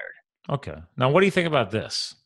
These people contacted me through my Facebook page called Blue Blocks. Oh, I think I saw these guys come up in one of the Facebook private groups I'm on. So they basically took the ugly goggle and are trying to create, because it's funny, because when I launched Dr. Jack Kruse's episode, again, to our listeners, guys, we're talking about blue blocker glasses. There's blue blocker sunglasses. Long story short, they look like an orange colored lens. But the whole point here is they're simply to properly filter out the blue light that is emanating from technology. This is what's affecting your circadian rhythm, your sleep alignment. There's so many other things we can totally geek out about right now, but we're just going to try and keep it light. Anyway, these guys contact me saying, oh, well, what do you think about promoting these? Blah, blah, blah. We saw your Jack Kruse episode, because on that episode, Jack said, I was like, dude, where can I get your glasses? He's like, oh, well, mine were custom made. I'm like, okay, well, where do I get my own blue blocker sunglasses? And he didn't really proper answer that. So I've had people on the YouTube on that video say, oh, well, how do I get blue blocker sunglasses? So I want to point people in the right direction. But so for now, all I did was message these people back and saying, listen, I went on your site and there's just a lot of fluff. Like, this whole section here is the only thing that they get into. I'm like, do you have a specification sheet or any kind of science backing that you guys legitimately built a proper pair of sunglasses, other than, oh, I have an orange colored lenses and I'm calling them blue blocks? Like, So, I want somebody to prove to me that these are actually legit. I'll email you the exact company, because I researched this pretty hard. I'm sure there's another company, but there's only one company I could find at a decent rate cost-wise. These are like $60. So the one I got is $35. They don't look as nice as that, but they cover more of the eye, so you get a true block. Okay. And they really work. Okay. If you want to test this kind of thing, you got to be very religious about it. Give it a week. It took me 3 days to. Oh yeah. I mean, dude, right now, this is what I want. So I don't have time. I have a monitor here and I have my laptop here. And then I have like an incandescent bulb over here just trying to, I'm like, dude, I'm happy. I'll rock the freaking sunglasses at night right now. Yes. I'm ready to do it. I just don't know which one I want to buy. Do you have Iris on your computer? No, I need. Okay. That's what I was just writing on the dry erase board right here. Yeah, you'll like it. Iris, red screen, biohacker mode. I already wrote that down. Sweet. Yeah, you'll dig that. It's an incredible software, and that. Now, is that a one-time buy or subscription based? Nope, just one-time buy. In fact, I really think he should charge more, to be honest, because sounds like it. Because the customization is just really cool. I know Dr. Mercola. He was a really big advocate of it too. And I think Greenfield is the one who got me onto Iris, because I was using Flux, but I could really feel the difference once I did Iris. And I went in and they changed the Kelvin. So that's the key. Get the Kelvin down to 0. Now, are these the guys? Yep, that's them. Here's the funny thing. Like, your face got a little darker because look at that. They even built their website with a black background. I love them, man. That's pretty cool. He's gotten, he's a good cat. Until you scroll. Until you scroll. Well, you got to have the darken the light, right? This is cool though. He's answering questions like why your screen flickers, color inversion. But we're seeing studies. I mean, you can go through PubMed and you can find blue light toxicity studies and their connection to breast cancer. We're talking everything from breast cancer to mitochondrial function, dopamine production. This goes way beyond just melatonin. Now, granted, melatonin does, it's like magnesium in terms of just the amount of things that it has to do in the body. Yes. It's not just. Well, it's the biggest thing that I got from Dr. Jack Kruse on that episode. Again, to our listeners, guys, like, everybody's at a different place in the timeline, right? So you guys are listening to this right now, and Brandon and I are geeking out like hardcore, but it doesn't mean that you guys should feel overwhelmed and that you feel like, oh my God, I can never get to their place, because we all started where you're at. So listen to what we're talking about. And then it's like, okay, well, for example, like what you're hinting at right now, Brandon. Okay, well, where's a starting place of what you're just talking about? Okay, mitochondrial health. Wow, what the hell's a mitochondria, right? That's in your cell, blah, blah, blah, blah, blah. That's why I'm moving into the mitochondrial level. Like I'm migrating from just a biohacker to a mitohacker because of Dr. Jack Cruz. But like for somebody who follows you or is going to now follow you, thanks to this, hopefully, how do you recommend people like early in the timeline, like who even try and comprehend this whole mitochondrial health and the fact that people are like, oh my God, wait, melatonin is produced in the eyes? Yeah. Like, yeah, wow. I think so. I like to think of things as systems of thinking and how to integrate new systems of thinking. So if you look at health as a physics up approach, you're going to look at light differently.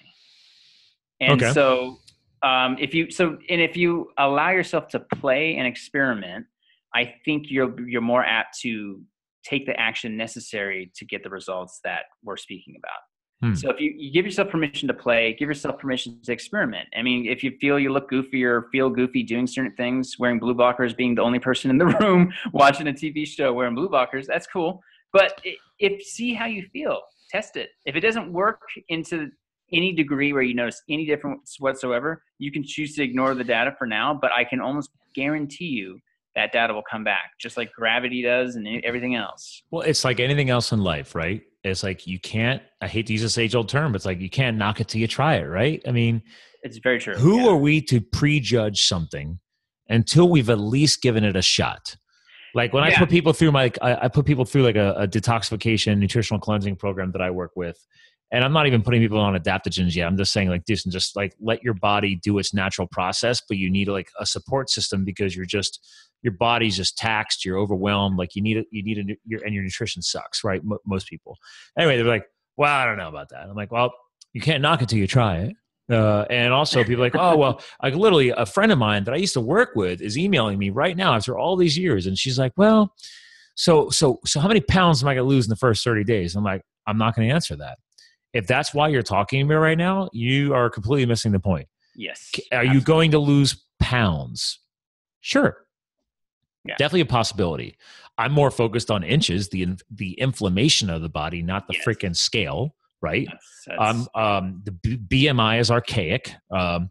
More importantly, I was like, you are looking to reboot your life right now. So it's like, you need to like get a good cleansing and rebuilding month. And I was like, plus it's like, if you're looking for a body transformation, this isn't a wham bam 30 day thing. If that's what you're looking for, don't call me anymore. Don't email me anymore. I'm not a wham bam guy. I'm helping people with a lifestyle enhancement. Perfect. Right? Exactly.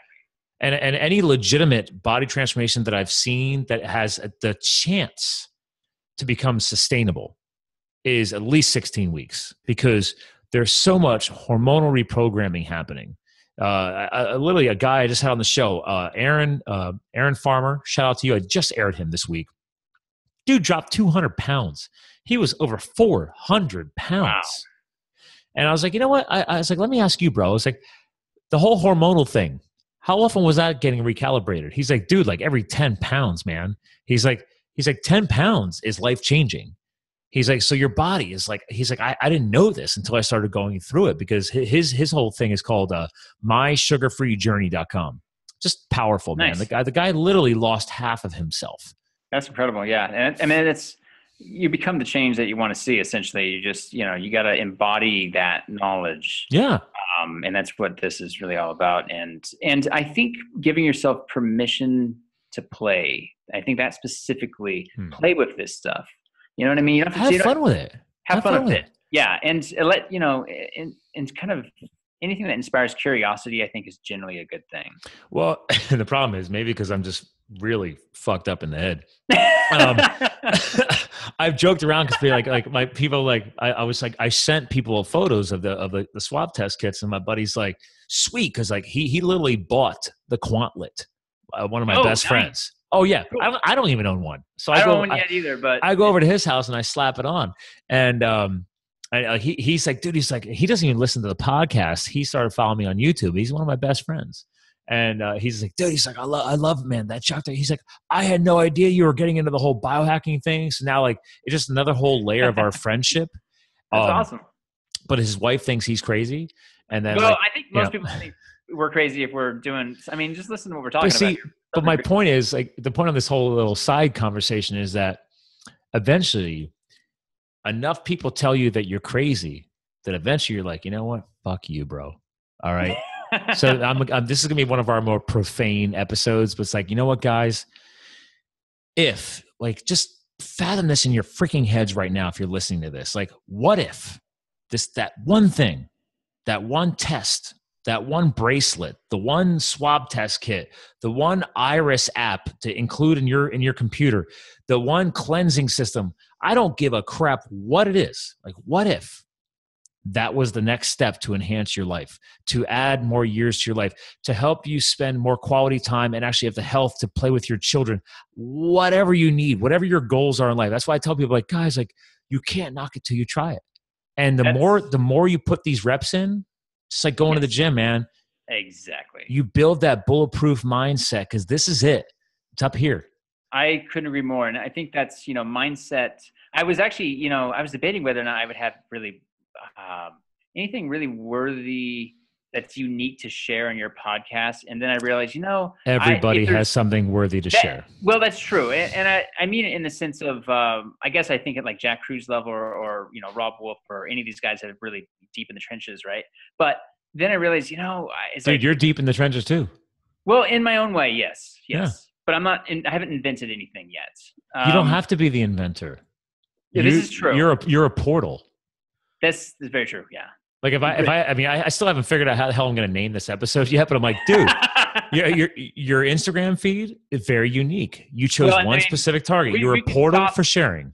We could toss psychedelics into the arena. We could toss all kinds of things into the arena. Hey man, but your website, for example, like, you're covering a lot of demographic here. You're recycling and repurposing content. Oh yes. But you're still tagging it back to its origins so people can still find the creator. Exactly. You don't need to be a freaking creator, man.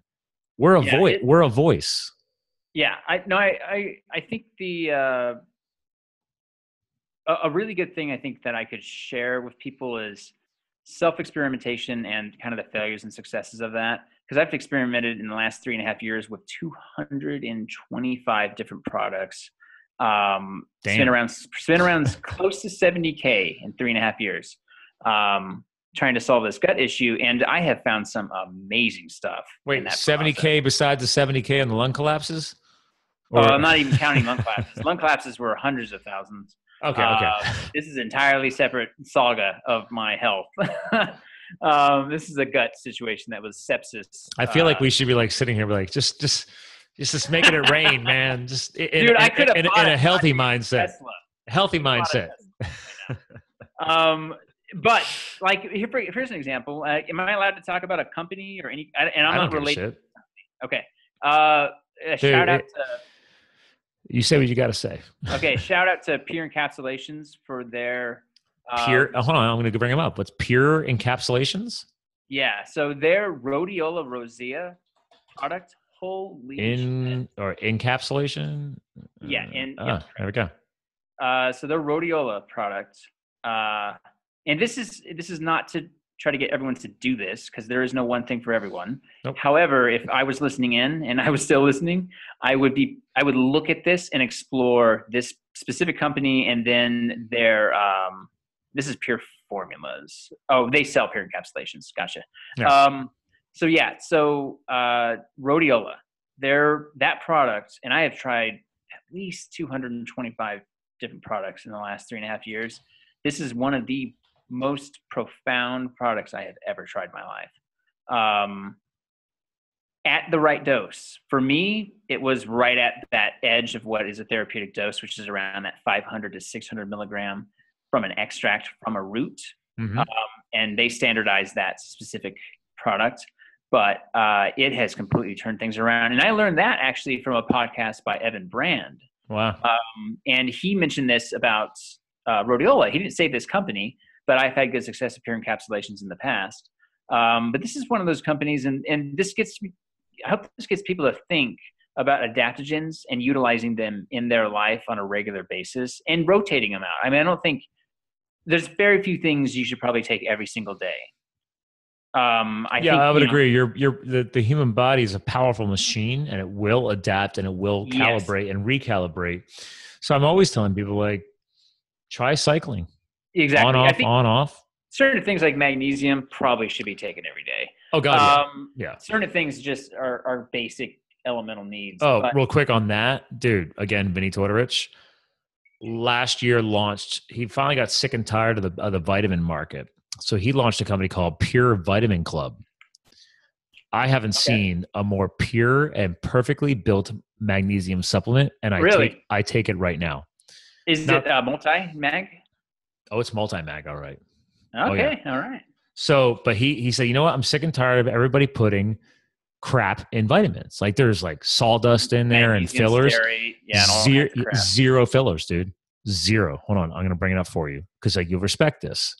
So this is his brand, and he just launched a sublingual B12, which is good for vegetarians and vegans. Yes. And you put it under your tongue because that's the fastest, most effective way. And they didn't want to have to use fillers. So they made it as a sublingual. That's this tiny bottle right here. So he only launched, and last year he launched with magnesium and a multicap, and then just like a month or two ago launched the B12. So I want to make a comment here on that B12 thing for other people to be aware of. Do you know who Dr. Ben Lynch is? No. Okay, so he's someone I would really encourage you to have on your show because he will definitely upgrade your thinking on basic nutrients and why certain B vitamins will not work with certain people based on epigenetic expression. Yep. And oh wow, that's beautiful. Well, minus the citrate, I would say that's beautiful. So that's very minimal. He actually purposely said he's like that is like the smallest component because of that reason, but they needed to create a balance, and that's what they were focusing on. That's interesting. Yeah, that's a good blend there. But as you know, taurate, glycinate, and carbonate are the key, and a lot of companies aren't even freaking using that. So yeah, and I'll use malate's another form I like to use personally. Here you go. Yep. So that's it's awesome. a 200 milligram dose. So I only take one a night. And I will say, I noticed within a week, I don't have sleeping problems. I originally bought this for my fiance because she can go to sleep, but she'll wake up at 4 or 5 o'clock in the morning. Oh, I see. But she's also, her business is she's an on-call horse vet. So for her business. So it's like she's programmed herself to. Gotcha. Like she sleeps with the freaking iPhone next to the bed. Yeah, it's like almost like her adrenal system's primed. Well, and then she plays the iPad right before bed. Dude, I got the blue light blockers on it. I know. She's watching. Oh, well, that's good. But she watches television, and then she's got the iPad, and she's playing. She's playing the mind games, like these puzzles that are to make her smarter. And I'm like, babe, you're stimulating the brain right before bed. She's like, I can go to sleep fine. I'm like, no, the REM, like you got to calm the brain down before bed. Maybe read some fiction or something. Yeah, open a freaking book. Yeah. I wanted to touch upon something though on that B12 stuff. For the listeners, certain B12, like you have methyl B12, methylcobalamin, then you have adenosine I believe it's adenosine and then a hydroxy version. So there's 3 or higher end B12s. If B12, the methylated B, does not work for you, then there's a good chance the hydroxy will. If that doesn't, then the other one will. But I would encourage people to go look up and research Dr. Ben Lynch, Lynch. The man has a company called Seeking Health.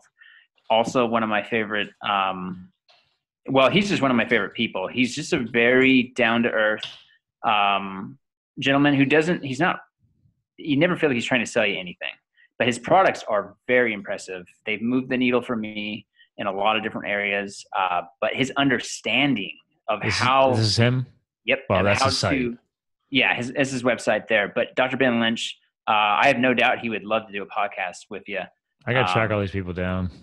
Yeah, are you connected with him at all? Him and I chat on the Facebook forum. He gives a lot of his time. He speaks with a lot of people that ask him questions. I'm gonna say, I mean, if he ever, I mean, because that's the thing about Jack Cruz, like he doesn't have his own podcast show. He goes on other people's show, right? So I love people like that. It's like, great, I will be your freaking voice. Let's get you out there more. I mean, I would love to promote his book right here. That's going to be Dirty Genes. Ooh. Yeah, seriously, the man is. I would not trust anyone else out there talking about genetics, and I've listened to a lot of them when it comes to nutrigenomics, except for this man's work. Well, I've had a lot of authors on, so especially if he's getting ready for a book launch or he's launching a book now, dude, let's try and get him on. Okay, because I'll reach out to him and have him maybe contact you. With a guy like this, I don't need to pre-screen his book. I got people trying to come on the show. I want to promote the book. I'm like, all right, I was like, you send me the book first, and then I'll see if I want to bring you on. It's exciting to get to that point where you get to turn people away. That's awesome. Yeah. But I'm like, I'm not trying to. It's just, I have a very large library already. And I'm like, and you don't even see my Audible library. And I'm like, I feel like as a good host, I want to at least know you and your content. So I need time to read these damn books. Well, and they're, do you know Mike Mutzel? I've heard that name. High Intensity Health Radio. He's got a really good podcast.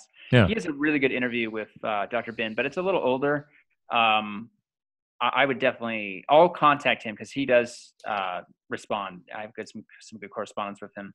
And I'll see if he'll reach out with you and get on your show because I think more people need to know what he's trying to talk and teach. Regarding Ben.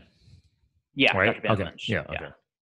I mean, I'm writing him down here for now because like right next to him, I already have a list. Like Dr. Phil, I'm getting him connected to Dr. Sylvia Tara, Jack Wolfson, because like Dr. Phil has his own podcast.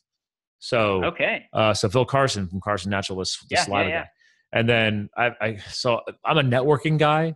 So like I said, if nothing else, besides getting people like you on the show, I want to get people connected.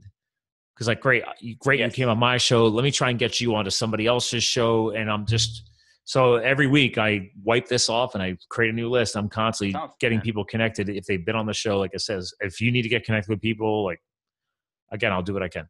That's awesome. Actually, when we're done with it, you email me back. I say, hey, get me connected to Vinny. I want to see if I can get you on Vinny's show.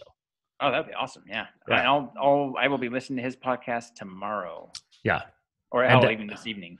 He likes to bring on influencers of the health and wellness space, the fitness space.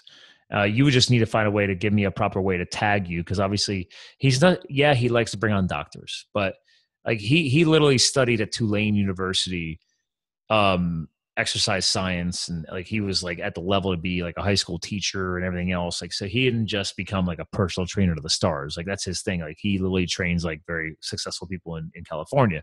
That's his whole history.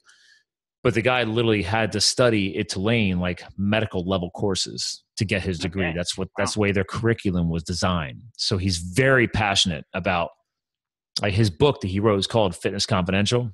Basically, I've heard of that. Yeah. Tears apart the whole gym and fitness space because, everybody's not everybody, sorry. There's a lot of fly by night trainers. Oh, absolutely. Yeah. And that's part of the issue. So, so he's very passionate about bringing that to light and guiding people. But then he's also a cancer survivor. And he created the trademarked, now he owns the trademark, no sugar, no grains, AKA known as NSNG. Oh, I have heard of this dude. Yeah. Okay. So he is the founder of NSNG, and which is part of my lifestyle. So the only sugar that I allow, and this is the first red wine in a week that I've had, but this is the only sugar that I'm allowing into my life right now. The only sugar I allow in mine is a little bit from some of those GT Synergy kombucha. That's it. I bring in, I'll if I'm dropping into a Whole Foods or something like that once in a while, I'll have a little kombucha just to mix it up. But also, okay, and to our listeners, guys, you don't drink the whole freaking bottle.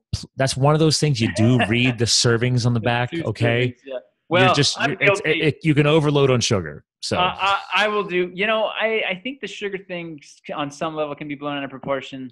Uh, Well, here's the thing. I've been really extreme with diet. I've done the vegan, I've done the raw, I've done the paleo. you and Vinny could have a good geek out session then. So, Oh yeah, I mean because people forget that you actually get a strong dose of the brain only requires like 2 milligrams of sugar a day or something ridiculous like that.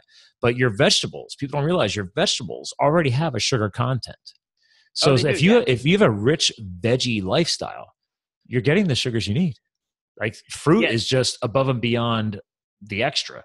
And then you get these people who don't know how to make a proper shake, and they're dumping high sugar level fruits like pineapple, strawberries, and bananas because they taste amazing. And I'm like, guys, you just sugar bombed what you were trying to make healthy. And I suppose. And there's 2 key hormones, leptin and ghrelin, right? Leptin and ghrelin, yep. One tells you you're satiated, one tells you you're hungry. And now you just confuse the fuck out of them because you just sugar bombed yourself. And you wonder why you're on the sugar train. Up, down, up, down, up, down. I've been off that train for years. And same for grain. I haven't touched grain in 3 years. And I mean, I feel so. Now, here's the thing. I want to, if there's one more person I could say I really think we would be well worth having in your show that's a very unique individual, that's probably be very counter to what a lot of your listeners would think to listen to, would be Dr. John Douillard of Life Spa. So he's the one who wrote the book Eat Wheat. I don't know if you heard of him. Interesting. So, and he has a lot of scientific data to back this up. Now, I can tell you this. His product line has done more for me than most. Him and Dr. Ben's product lines have helped me more than probably any other companies as a whole. And his thinking it's in the, traditional Ayurvedic thinking, and he's been doing this for 30 years. But here's, in a nutshell, this is a very interesting thing to think about. Say you're not celiac and you have an issue with grain or gluten specifically, right? What that could be a sign of is actually an issue with your GALT system, your gut-associated lymphoid tissue being congested, and an issue with your gallbladder/liver bile ducts. So if you continue to ignore that by simply just avoiding the grain, that issue continues to grow and leads to other kind of pathologies. Oh, I don't deny that. I actually tell people all the time that the gluten thing is, for the most part, unless you have a disease, bullshit. I'm like, and again, I don't eat grain, but I tell people, like, guys, like, again, since I grew up in farming, because you spray death, the ides, pesticides. Ides in Latin means death. So you put ides on the end of anything, Latin definition, death. You're spraying death on everything. So pesticides, one of the worst. There you go. Boom. Just blew your mind today. Yeah, that's what I like. Latin, one of the oldest languages, right? So, so anyway, long story short, you spray that on the plants.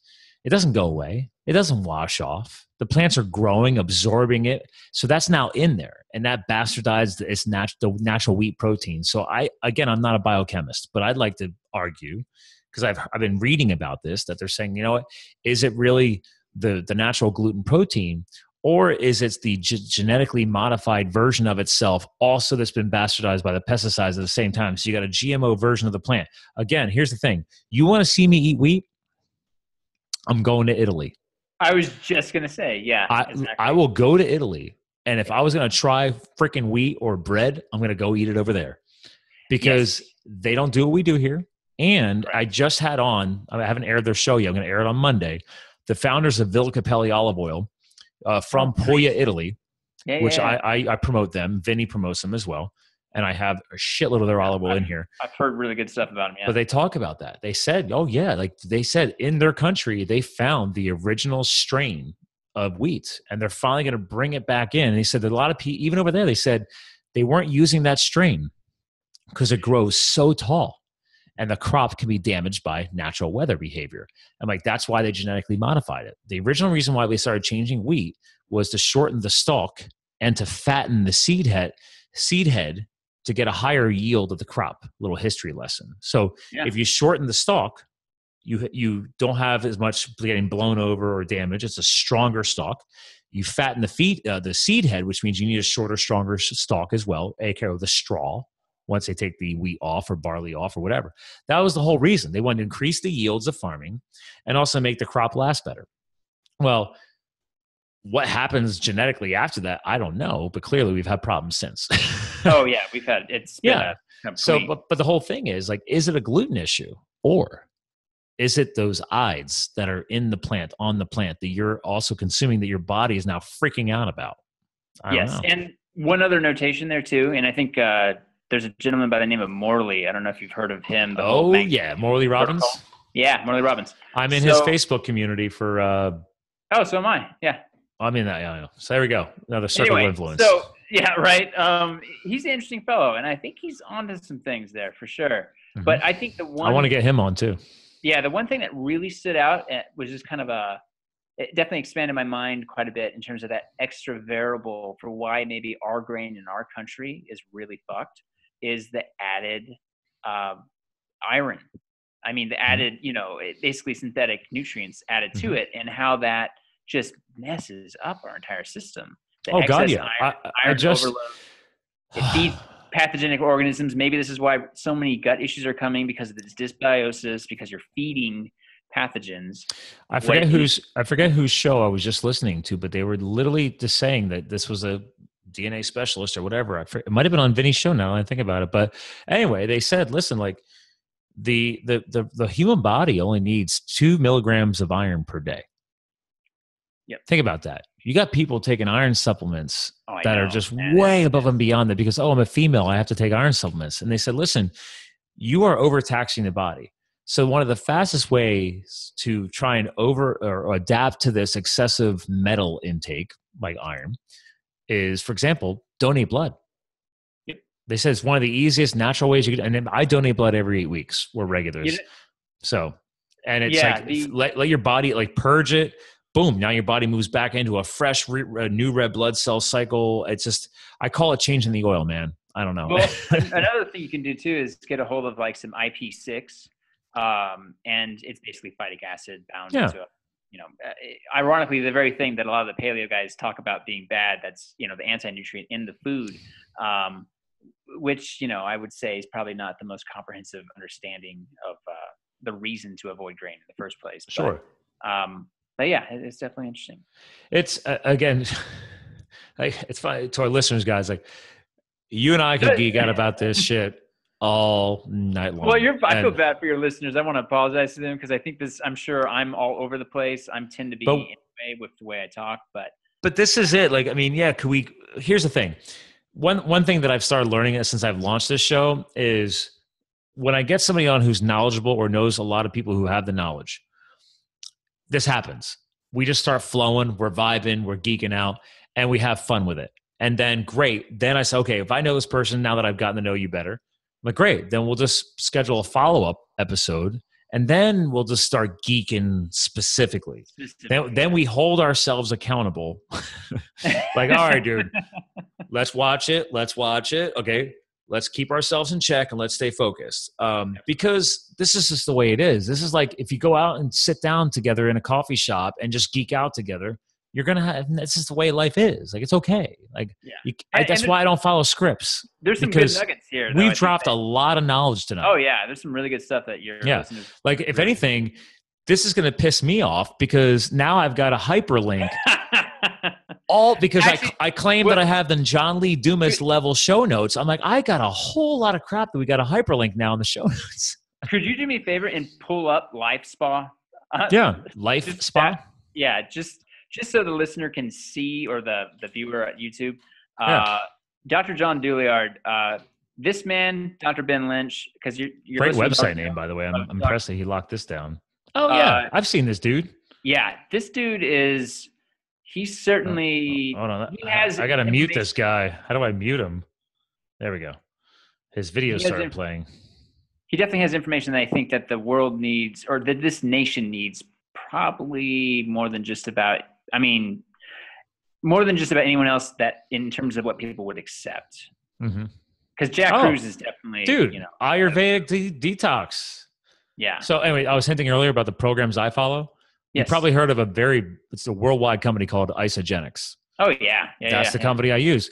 Our detox is based on the Ayurvedic way of life. Like, if I finally, after all these years, I've been using their detoxes since I was a wildland firefighter in Arizona. And after the first year of firefighting, I was just blasted, exhausted, adrenal fatigue, blah, blah, blah.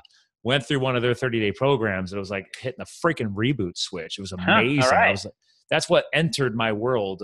I entered in that world of, oh, wow, started really geeking out. But anyway, years later, like a year and a half ago, I was at one of their educational events hanging out, and they have a board of doctors guiding the company and researchers and everything else. And finally, I pulled one of them aside during one of the breaks. They were walking through the area. I'm like, dude, hold on a second. I was like, what is our cleanse based on? Like, where did you guys track this crap down? You guys never give us like all the way at the roots. He's like, oh, actually so-and-so and so-and-so and myself, we went over to India and we heard about all their ways and many, many years ago. And I was like, okay, what is that called? And he's like, well, one of their lifestyles from India is very common in yoga is the Ayurveda way of life. I'm like, well, yeah, I practice yoga. He's like, well, there's your full circle connection. And I was like, boom. I was like, oh, wow, cool.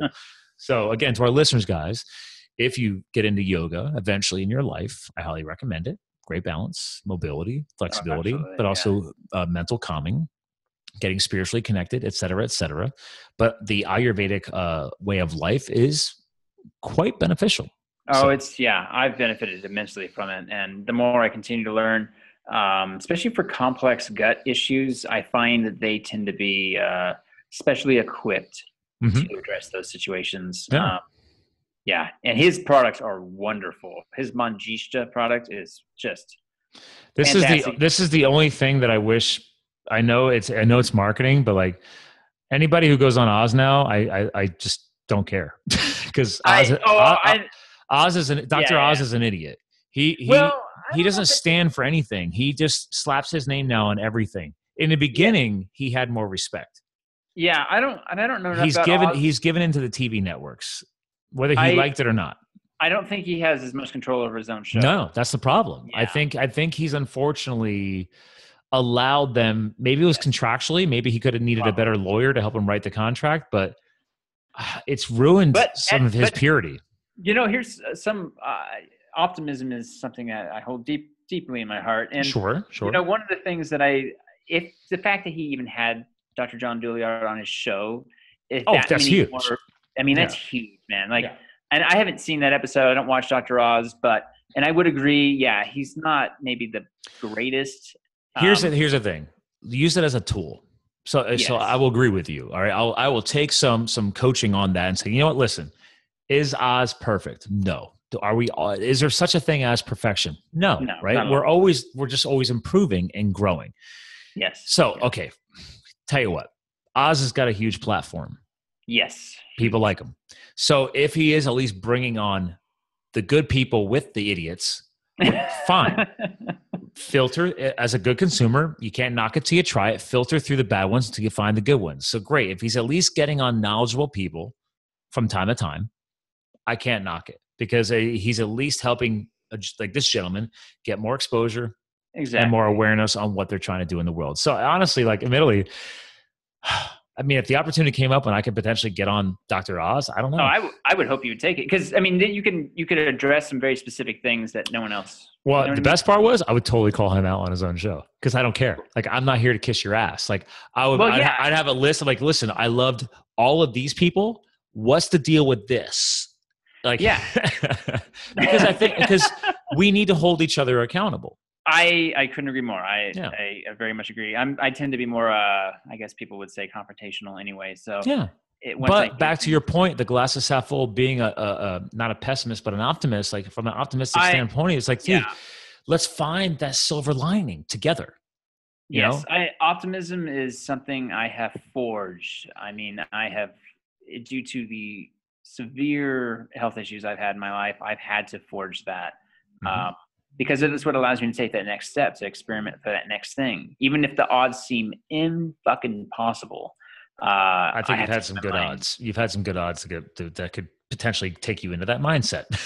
Yes, yeah. I mean, I've almost died about 14 different times. So, I mean, I've had some pretty bizarre. I mean, you know, I don't know. Call me back when you hit 20. I don't know. I mean, seriously, 14. I mean, really? Yeah, but I only almost died like 5, but not like collapsed lungs and crap. This is my stupidity from adrenaline junkie. I was going to say, how many of those were self-created, sir? Well, most of them. all of But hey, them. I think that's great. Pushing yourself, living on the edge, man. That's just wonderful. Yeah. You know, something I like about your podcast too is it kind of reminds me of Joe Rogan style, which is I've started hearing this once in a while. If that's could become common, I think I'm okay with it because he's got a ridiculously viral following. He's awesome. So I mean that is a sincere compliment. Thank you. I'm honored. I don't actually. He's a little off the reservation once in a while. Which I think is great. Oh, it's quality entertainment. It's long form. My fiance loves him. She loves Joe Rogan. So I was like, wait. I was like, babe, what if I could build a show as good as Joe Rogan? And she's just like, good luck. Oh. I can't win. I can't win. So it's like, you know what? I take the good with the bad. You just got to roll with it. So I take it as it just makes me work a little bit harder because I love to prove. I love to prove people wrong. It's that's a good trait, I think, actually, man. Because this is what we talked about earlier, man. We have to build that mental fortitude. Yes. So here's to our listeners, guys. Like everything that he and I have been talking about right now. Like, dude, Brandon's been dropping some bombs. But he's already hinted at his life and his brushes with death. Like the biggest thing that gets you through these roadblocks is the mental fortitude. Yes. The physical will fail. It will rebuild. It can be healed. The mind is what carries you through it. Yeah. I mean, man, I've had mercury poisoning. It took me to clinical insanity. And I can tell you, if coming back from that was way harder than all this physical shit that I've gone through. And I mean, mercury intoxication is a particularly unique one. That's definitely rare. I don't even know the numbers on that, but I know that's like, if you have that, last time I've heard about mercury poisoning, it usually doesn't end well. So no, it was a very challenging thing. And that's high intoxication of the body. Yes. And I mean, the hair was falling out and I mean, you're like borderline cancer patient type stuff. Not quite to that degree. It fell out in a different way, but it fell out really quickly. But interestingly enough, your listeners might find this interesting because I don't know anyone else sharing this. Chaparral baths. So the herb chaparral, you get that, you brew it up. In fact, I know chaparral well. I had to cut it with chainsaws fighting wildfires. Oh, no shit. That stuff sucks to have to cut through. No, I'm sorry. It's okay to cut through. It sucks to hike through. So chaparral, I bet, yeah. Yeah, it's CHAP, right? CHAP, I think PARAL. Oh, CHAPARRAL, yes. Yeah. So you get this stuff, and on my website, I think I'm the only person who's sharing this. Now, granted, I learned this from a teacher. Picture this shit right here. Hold on. For our listeners, guys, for people that are regular listeners know that in 2010, 2011, I don't know if you know this, but I served with the U.S. Forest Service on an elite hotshot crew fighting wildland fires out west. I did not know that. That's how I left the corporate world before I became an entrepreneur. It was my transition. This shit. Okay. You got some passion there, man. Hiking with a 40-pound pack and a 25-pound chainsaw on your shoulder. This is what you cut fire breaks through in Arizona. Yeah, well, this shit saved my life. Well, I mean, awesome. But when you're working 16 hours a day on the fire line and you have to cut a fire break through this crap, and this, especially if it's in an area because the government told you that, you're not supposed to be doing any preventative firework anymore. So they let this shit just get overgrown for 20, 30 years. There's stuff like 10 feet over your head. So it's like, this is dangerous crap, but this stuff is all gnarly and twisted. And I'll just say, like, you're bent over with a chainsaw mowing like a freaking lawnmower with a chainsaw just to cut through this stuff. Anyway, sorry, I'm getting flashbacks. Chaparral, yay. Well, this stuff's really interesting. So the bath component, if you basically, instruction-wise, real simple, basically take a pillowcase that you're never going to use again. You get the flowers. Half a pound or a pound of it. It's the leaf that I'm referring to. Okay. But the chaparral leaf, so loose leaf chaparral, get about a half a pound, put it in a big pot that you're only going to ever use it for this purpose again, and you simmer it for about an hour and a half. And then you get the bath as hot as you can. You then take that pillowcase, and then you basically, once you're done brewing it, you pour it all in there so it doesn't get down in your drain. And you shave it this giant tea bag, basically. And then your water should be pretty much black looking. And then you get in, and this is a warning for patients or clients or individuals doing this. If you have breast cancer, probably shouldn't do this because there are phytoestrogens in it. And if you have some very odd cardiac issues, I probably wouldn't recommend it either, because your cardiac function will enter tachycardia mildly about the 10-minute mark. It's pretty much like clockwork, happens to everyone. And you'll probably get a body buzz similar to those who smoke marijuana. It's very similar to that body buzz. Interesting. It's a very potent detoxifier. It's actually, if I remember correctly, the kind of the folklore behind it, it became famous because the Native American tribe that lived near like a uranium mine were not having any symptoms of radiation poisoning, and they were bathing themselves and consuming this product.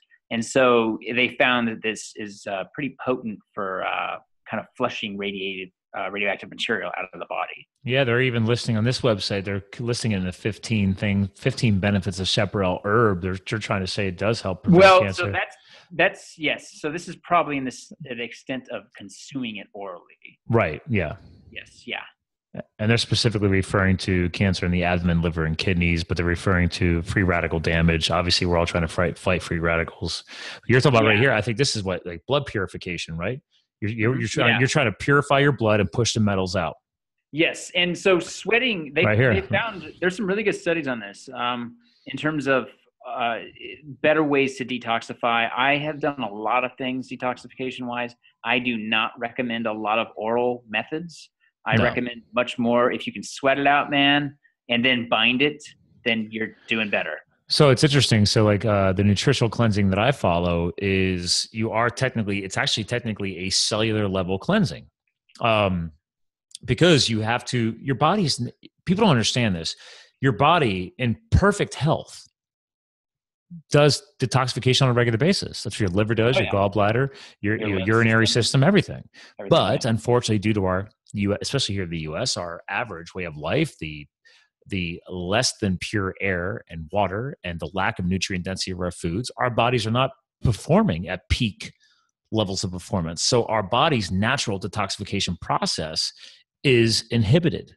So if you can find a way through my practices or your practices or whatever to fuel the body, right, the right way, build the nutritional content back up in the body, and then potentially boost the detoxification process with these different herbs or the herbs I use, et cetera. And now your body can do its natural cycle and it can detoxify, because I will tell you, I agree with the sweating piece, because like once I'm in a cleansing cycle, then I'm also going through a sweat cycle, sauna, yoga. I don't do any, if I'm on a fasting full-blown detox day, I don't, me personally, following my programming, I don't exceed 48 hours.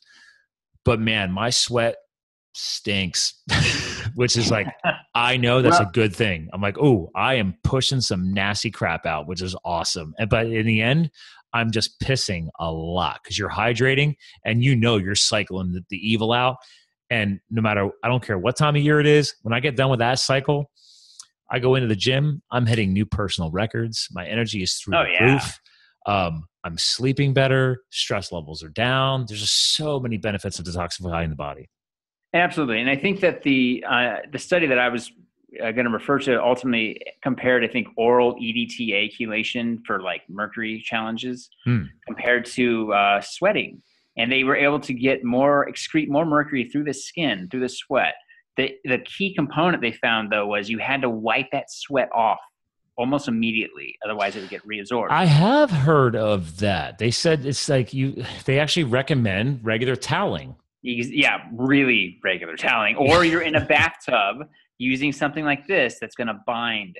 And here's the thing, transdermal delivery of... But if you're in a bathtub, you're using an Epsom salt to bind with it or what?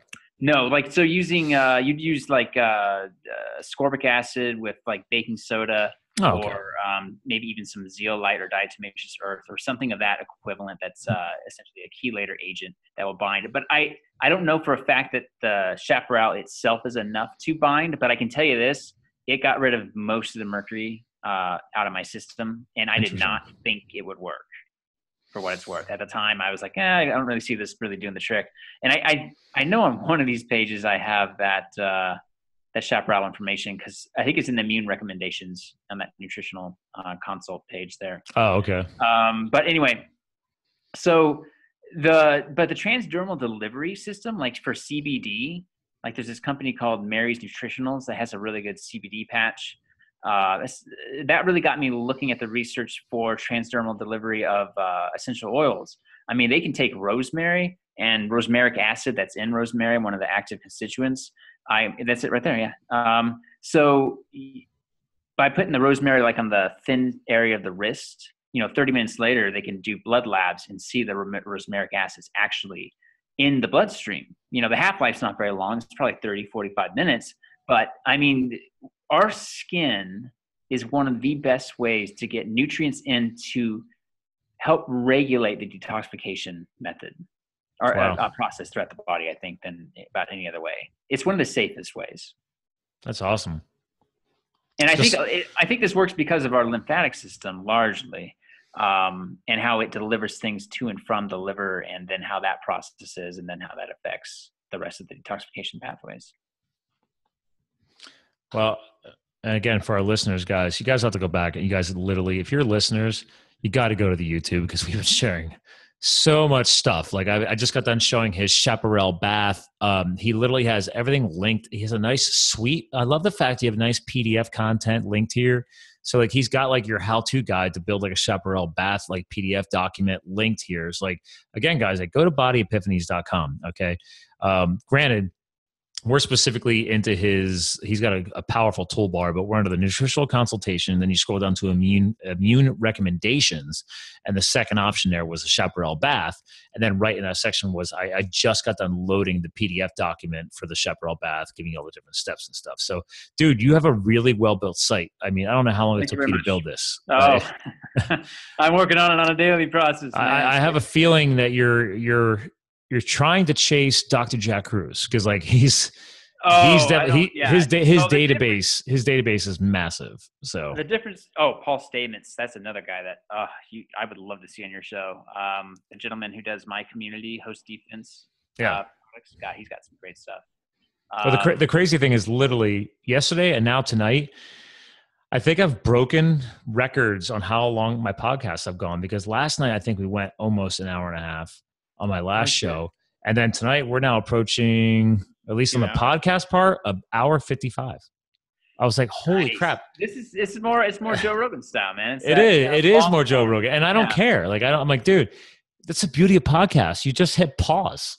And you come back and finish listening later. It's like, or maybe you'll get a bunch of feedback and they'll say, "Hey, get that hippie off your damn show who's just talking about." Here's what other people hack. One of Dr. Jack Cruz's big followers is Kevin Cottrell, KC, and I've had him on the show as well. So him and Dr. Jack Cruz are the two most downloaded episodes ever in the history of this show. So, that's awesome. But what he does is he just takes the content and splits it in half and launches it as like multiple episodes. Like he'll like, oh, here's like the first half, and then he'll just like edit it and re-edit it later. I'm like, I don't know if I'm gonna do that. I've never done that to this day. I was like, you know what? It's a podcast. You just play, pause, play. Like I don't want to try and like. No offense, Kevin. I'm not gonna try and like cheat. I'm like, oh, I've got this. I've got all these episodes out there now. I'm like, it's a podcast. You just pause and come back later. And what's beautiful about your website is once you have nice show notes like you do, if someone's really curious, they're like, well, I don't know if I want to listen to this whole thing. Well, that's exactly. So that's where, see, a lot of podcasts don't have robust show notes. No, you and Ben Greenfield have some of the most robust, for sure. So it's like, okay, well, if you break it into part 1, part 2, part 3, part 4, are you making sure that all the same show notes are making it across all 4 blog pads? I don't know what they're doing. That's a good point. That's a really good point. I don't know. Well, and his show is called Healthcast. Here's the cool thing. He's been a co-host on the Fitfluential radio podcast. Okay. And he's now relaunched a new show called, I think it's called Healthcast Now. And I'm subscribed because I'm monitoring, because I'm like, who's he got on the show? Because he's been doing it longer. but it's Oh, on I like Libsyn. that. It's on Libsyn and stuff. But like, admittedly, this is the first time I'm going to his website. I'm like, I didn't even know if he had a website, but this is his new show. The funny thing is, half the episodes are content from Fitfluential. He's republishing the Oh, content, interesting. Huh. which is fine. You can repurpose content. I just Yeah, found yeah. it very intriguing that that's what he was doing. So I just don't know if these are the actual episodes. Oh no, these are just photos. So there's no. Oh, hold on. Please tell me you have show notes. Come on, Kevin. I want. Show notes make a huge difference, in my opinion, man. I mean, I know it Yeah. takes a lot of time on your end, but it really helps with sharing information, sharing Yeah. content. I don't see episodes with show notes. So, all right. Well, I hope he does it. But I agree with you because I know if nothing else, it's Google. So Google wants words and keywords. You should be absolutely. launching freaking show notes. So So- either do it for yourself for Google, or do it for your listeners. Do it for your listeners, ultimately. Yeah. I mean, that's exactly. It's the big picture here. So. Yeah, and then because it'll reach more people. And I have no problem tooting my own horn on this. I can't help it. I'm a marketing guy. If I don't have freaking show notes, I would kick my own ass. Dude, if you won't toot your own horn, I mean, who else will? Like, you need to be able to, talk about what you do well and do it well. Well, plus it frustrates me because he doesn't actually, he makes everybody talk about themselves. I'm like, dude, you've been doing this longer than me. There's a thing I've studied from a lot of good podcasters out there, like Joe Rogan. It's like, you don't say, hey, welcome to the show. All right, now why don't you tell our listeners a little bit more about yourself? Yeah, well, yeah, obviously we definitely got deeper into who you were today and learned a little bit, but it's like, and clearly you've helped our listeners know that you know a lot about a lot of shit. But it's like, I'm going to at least honor my co-host or guest, whatever you want to call them, and like try and give you a little intro here. Cause like, hey man, you're coming on my show. Like at least have some background on the guy and talk him up a little bit. Don't just like, welcome to the show, Johnny. Why don't you tell our listeners who you are? Yeah, I feel like it's a talk show. I want to say that I appreciate the way you do that too, because it makes it very natural. Well, yeah, because I want you to feel welcomed. Yeah. And then you don't feel like, oh my God, okay, so I got to get ready and do my own little intro. And I hope I promote myself right. No, like I want people just to come on and just chill out and relax. And like today, we've rocked a freaking 2-hour-long episode, man. Like we're just hanging out. Awesome. So I do have one question for you. That's just kind of a unique one. What's the last mistake you've made that you've learned something from? I mean, it's not really a big, like, a groundbreaking one, but literally because I make mistakes all the time because I'm human. Today, we're running the 10-miler, and I hinted at that. My fiance's like, "Oh, you didn't train for it, blah blah blah." And I'm like, "I'm gonna run in my Vibram 5 fingers because I run minimalist, so I have like no stupid padded running shoes and crap." Anyway, it's the first annual event run by this event called Skoogie Events. Anyway, I don't like it. I didn't like it because it has turnarounds. So like, gotcha. Okay. It's like, it's not a nice clean loop. You have to go. It was on Del Valle University's campus north of Philadelphia. So we were running through their farming. They have a whole farming program, organic program. Or it was like the start and finish was at their organic market. It was awesome. Anyway, the second to the last loop turnaround, I wasn't paying attention, ran right past it, never turned around. I'm all the way back, like almost to the finish line. Like where the start line was, I'm running past where the start line was. And like, keep going, the finish is right around the corner. I'm like, okay, but where's the turnaround? Like, what do you mean the turnaround? I'm like, I'm on the 10-mile. I haven't looped around yet. My friends already turned around. Where'd they turn around? And she's like, oh, that was back there. And I'm like, are you freaking kidding me right now? And then all of a sudden, Skoogie, the founder of the event, comes whipping up on a golf cart. He's like, I'm so sorry. I'm going back to our 10-mile turnaround people right now. I'm going to make sure they don't do that to anybody else. I'm like, what the fuck? Now, granted, these were like high school age kids running the checkpoint. When I ran past, I was on the opposite side. So I wasn't by the bright yellow poster board that's at your feet. And these two little, Indian kids are just talking to each other. I don't care if you're Indian, Irish, doesn't matter. But like, dude, stop talking to each other and do your job. So they have, anyway, long story short, I ended up adding another 0.4 miles onto my run. So now running in minimalist shoes and not having training on asphalt. Lesson learned is 1, look up in life. and know where you're going. Right?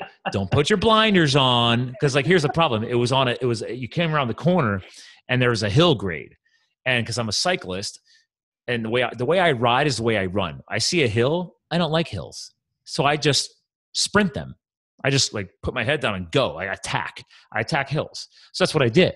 But it just so happened to be on a hill transition, going around a corner at a checkpoint and blew right through the checkpoint. So because right before the checkpoint was a water station. So it was like, I ran through the water station. It's like, to shave time, I don't stop for water. I hydrate. I hydrate very well before the race. So long explanation short. One, don't go through life with your head down. Keep your head up. Keep your situation. This is something. This term I learned from firefighting. It's called situational awareness. Right? Yes. You are personally and collectively accountable for your own situational awareness. Yes. You cannot blame anybody else for this. Okay, so I'm going big picture now with my response. I could blame those kids. Yes, was I frustrated? Sure, but it's my race, dude. Like, it's my run. You chose to sprint up the hill and took your head down and weren't really paying attention. And I look back right now and I look at it, I'm like, you know what? I saw the flag. There was a 10-foot flag right in the middle of the freaking path. And I'm like, why is there gallons of water holding down that thing? And I was like, whatever. I just blew right by. So I had the blinders on. So that is my issue. I made that mistake. But how many times in life are we just going through things and just unconsciously unconscious? You're ready to blame somebody else for it. Yes. Yeah. Blah, blah, blah. And again, the other thing was like adding an extra 0.4 miles onto very, very, very thin shoes on feet that haven't been used to running on asphalt. Let me tell you, man, my IT bands were jacked. I was like, I'm so ready to go bust into some yoga poses. Like literally the last 4 miles of that race, I'm like, I just want a pigeon pose right now. I'm like chanting, bring me, I just want a pigeon pose. Well, quoting the wisdom of Sterling Archer, so long as you learn something. And that's and going way back to the beginning of this episode tonight, that's a great way to help us bring us finally to an end here. That's what this is all about, man. This is self-awareness. It's situational awareness.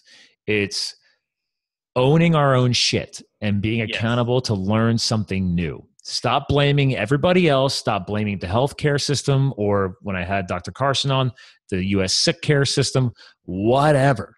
Like, we can sit here and run our mouths and complain all we want. In the end, we need to become our own inner physicians. Yep. Absolutely, man. Thank you. I mean, I love the saying that, it's all, you've heard it, everyone has, buyer beware. Instead of buyer beware, it should buyer be aware. It's a very different way of looking at it. Buyer be aware. Hold on. I'm putting that on the board and I go back and I listen to the episode again because I do the show notes, but I always do a quote in the show notes. I do a tweetable comment in the show notes, but in the end, because I get bored. Because buyer be aware. Yeah. I'm a writer, actually, so I have a lot of little sayings. If you type in my name, you'll probably find You better be a freaking writer. All the content on your website. It's literally thousands of little sayings here and there that I try to encapsulate. So. Well, because sometimes we have to chunk the data down. And that's why on my Instagram feed, like, you'll see lifestyle posts, but then you'll see a quote every so often because I'm a mindset person. So I'm always trying to give people motivational quotes, inspirational quotes. And then in the past month, I'm finally starting to cycle in my own. Like, instead of like, I'm always quoting other people. I'm like, dude, I've been doing this long enough. I have enough life experience from all the crazy shit that I've done. I'm like, I've got my own ideas. It's time to start cycling my own quotes out there and getting my own content out there. I'm not a writer. Believe me, I have people that want me to write a book about the lifestyle transition from before firefighting to after firefighting to everything else I've done. And I'm like, can I outsource that? Maybe it's not yet. See, save it for another time. That's all. Just put it on the back burner. It's kind of like with the whole Vinny Tortorich created his podcast because he was dying of cancer, then survived cancer, and then the 2008 market crash and everything else. And someone said, "Listen, you need to sell a book." But he's like, nobody knows who you are. So now you should go launch a podcast so you have your own platform, and then you build the platform, you build the following, and then maybe you'll be able to sell a couple of books. And that's kind of what he did. So it's like, fine, I'm going to focus on quality content, educating people, and then maybe I'll get around to getting a book out there or whatever. Yeah, I don't care. Yeah. You will. I have no doubt. We're having fun. So, well, listen, we're definitely going to get you back on the show. This has been such a long episode. You hinted through messaging that you're like, oh, I don't know if I would be a good co-host on your show. I'm like, trust me, I will find a way to make you a good co-host. You did freaking powerfully tonight. We had a lot of fun. But listen, you haven't listened to a ton of episodes, but I always give the co-host the final episode, the final words of the show. You kind of gave us a nice little tag on already with the whole buyer be aware. But I know you can go much deeper than that. So you launched your brand, bodyepiphanies.com. You're out there, you're making a difference in Boise, Idaho. I mean, so it's funny because one of my squad bosses was a Native American gentleman, and he was a huge Boise guy. Obsessed. I was like, go blue. A guy was freaking obsessed with Boise, man. Boise State. Guy was a freaking animal about Boise. So just small world. Funny full circle. Small world, man. But how would you like to bring our episode to a close? And what is the big picture behind everything that you're doing? So, because and I guarantee you actually more of really when our listeners forget all the crap that we talked about today, maybe they'll at least remember this about you and what you're trying to do and why they should be following you. Ultimately, it's never-ending self-improvement. So constantly reevaluating day in and day out, are you living in accordance with your values and your definition of success? I think in self-inquiry, which, I have a whole thing I'm writing called Immortal Inquiry. So constantly inquiring within, and then holding yourself accountable. So action. Learning information is great. I'm addicted to information. It's not, I don't know if I necessarily say that's a good thing or a bad thing. I think it can be a bit of both, but ultimately it's how you apply the knowledge that you learn. And that's why I'm constantly listening to, a lot of thought leaders, a lot of people in the health industry, entrepreneurial industry, like as many industries as you can think of. I like to try to dip my mind into all these arenas because I learn things even from like science journals that I can apply. And when I apply and I see the difference, it can be life transformation. It can be very transformational. So self-knowledge is king. I think you get to know yourself day in and day out. And, ask yourself the questions that, what could you be doing that right now that would make a difference tomorrow for you and for your definition of success? So that's how I would probably end that out. So thank you, sir. Well said.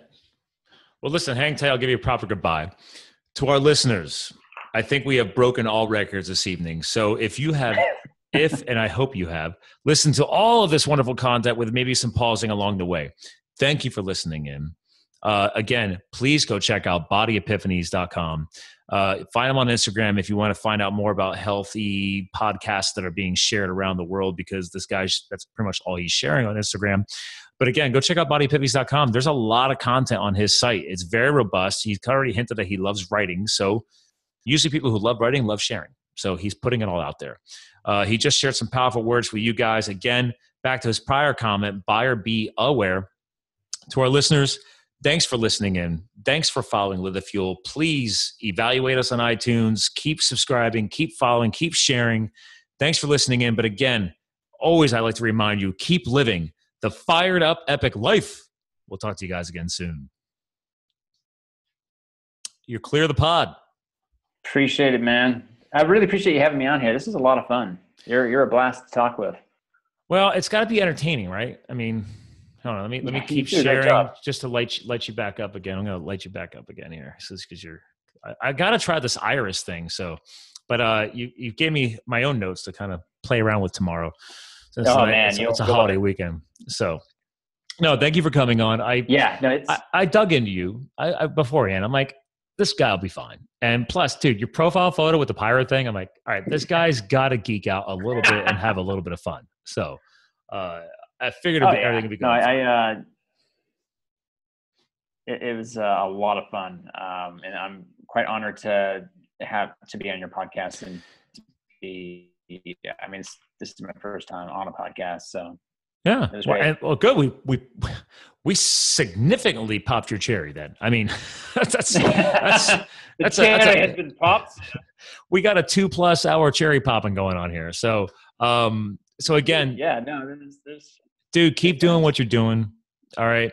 That's part of that's why, like, I don't care if you're a PhD or a doctor. Like, if you're out there doing good things, I'm bringing you on. And that's what we just did again today. So that's the whole point, is that people need to get their message out there. So if we can do that for you, great.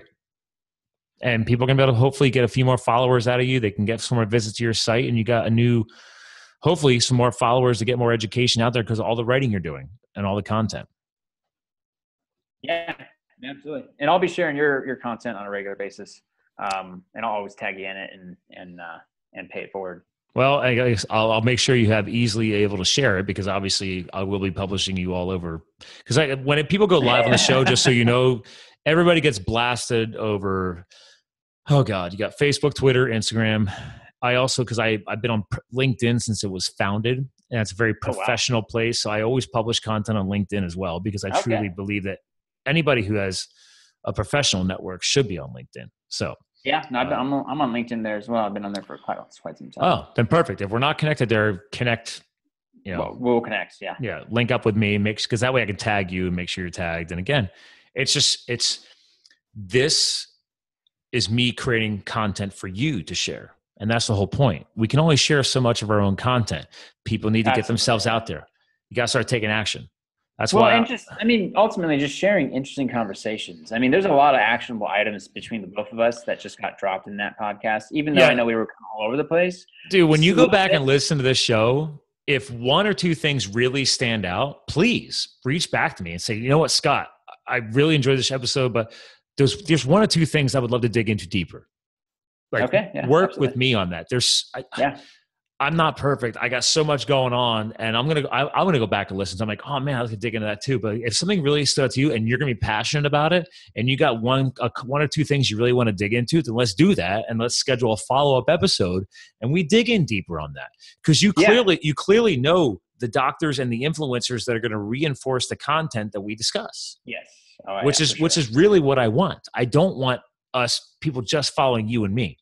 I want the content. They know, oh, I can go talk to this guy. I can go follow that professional, that doctor.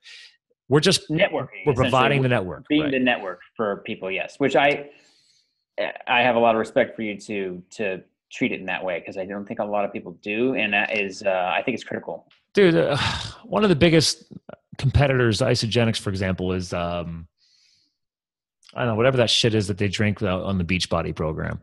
Everybody says it tastes like ass. But one of my good CrossFit buddies here locally is one of their Beachbody coaches, and he's this big brick shithouse ER doctor, black guy. Shout out to Doc Beast. So I was like, hey, Doc Beast, I was like, how cool would it be if you and I go sit down live at a Starbucks, an Isogenics guy and you and me, and we're just going at it. I mean, not in an unprofessional way, but talking about health in a big picture.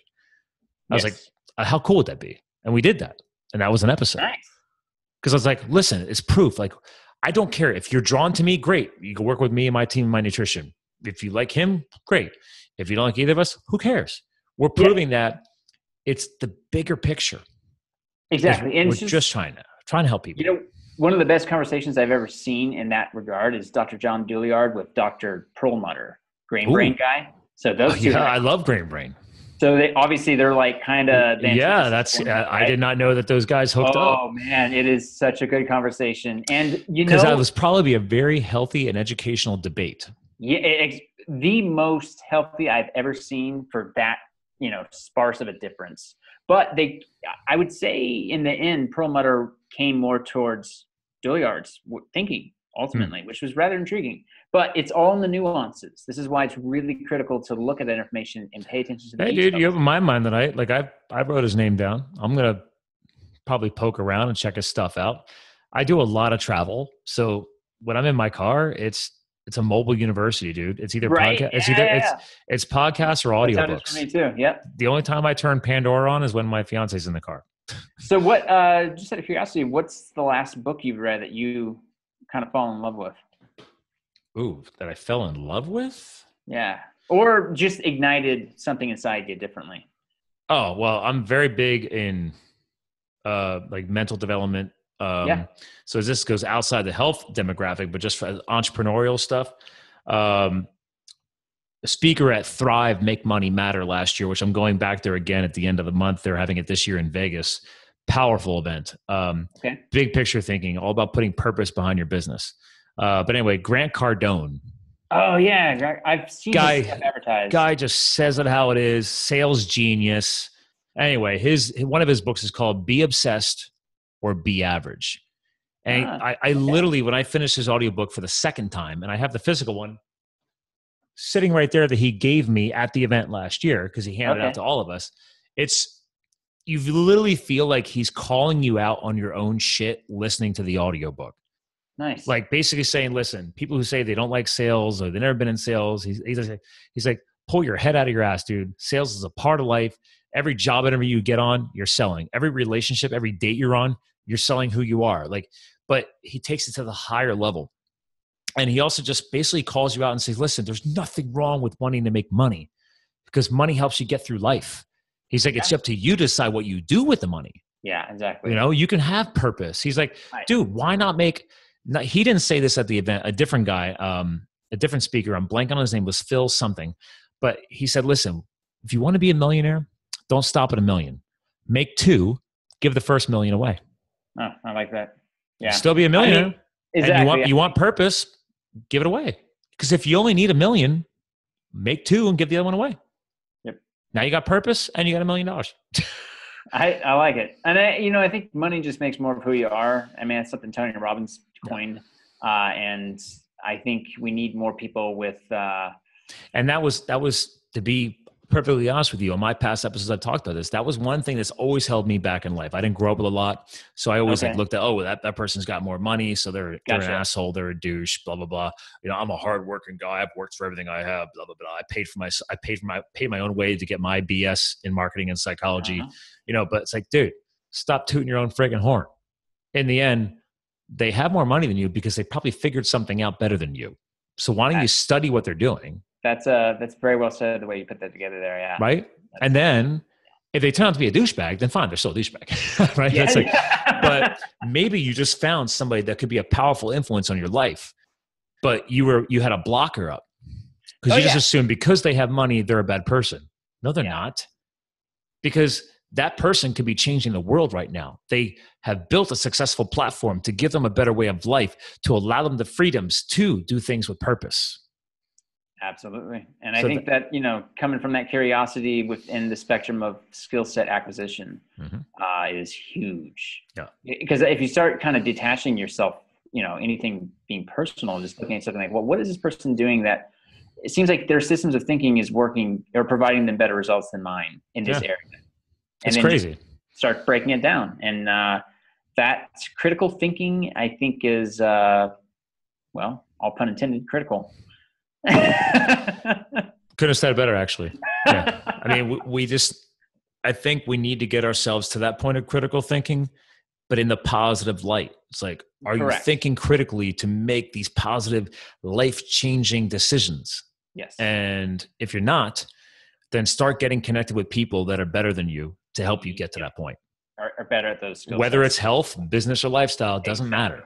Doesn't matter, because they're all going to feed off of each other. Yep. Especially if you're trying to achieve what I call the freedom trifecta, which is you're trying to get location freedom, time freedom, financial freedom. They're all going to feed off of each other and build a powerful future. Yep. But you got to start on one of them or all of them, but little by little. But like we just said, you got to start making new decisions, man. You got to start changing the world. You got to start changing your own shit. Like, if you're unhappy where you're at, start making new decisions, start meeting new people, start making those critical thinking decisions to start going forward instead of sitting there spinning your wheels in the mud or potentially sliding backwards. Yeah. It's like, we don't need to change the world. We need to change our habits.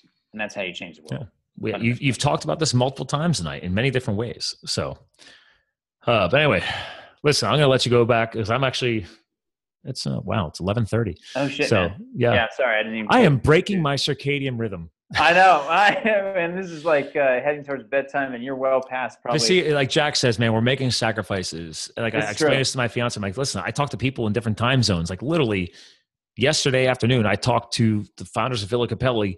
They're 6 hours ahead in Italy. So it's like, I was like, oh, this is a new one. I've never had to figure out the math on what time is it? That's so cool, man. I'll be going through your podcast, listening to each one. So, and then publishing, all the ones that I'm honored and grateful. I appreciate it. So, and like I said, I'll keep you in a loop when this stuff gets ready to go live. And, and obviously if there's remember, follow with me on the link thing on the email. If there's key links that we discussed tonight that you definitely want to make sure are in your show notes, so I don't forget any of them. Okay. Feel free to just say, hey, Scott, here's ones I definitely want to make sure make it to the list. And I'm happy to share that. It doesn't mean that I'm a follower of that company. It doesn't matter. Any brand, person, or company, I try and remember all of them, but I might miss one or two. So if there's key relationships that you want to honor and respect, let's make sure they're in the show notes that you discussed tonight. Awesome. Especially if that's going to help influence them in whatever relationship you're building with them, but also maybe get them connected with me and we'll bring their message to the world as well. That's what I'm aiming for here. So I would like to, and I'll touch base personally with Dr. Ben Lynch, and I would like to see him on your show as soon as possible. So it's not just about networking, but the other term I like to use, we're dropping bombs all over tonight, but it's cross-functional, beneficial marketing. It's not just cross-functional marketing, but it's like, I like that. Cross-functional, right? We're all feeding off of each other. Yeah. But are you doing it in a beneficial way? It's a tide that raises all boats. There you go. Classic. Yep. Very well said, sir. Thank you. You're definitely a writer. I'll have to pick your brain when I finally have the balls to find some time to write a book. So, I think you'll do great, man. But yeah, by all means.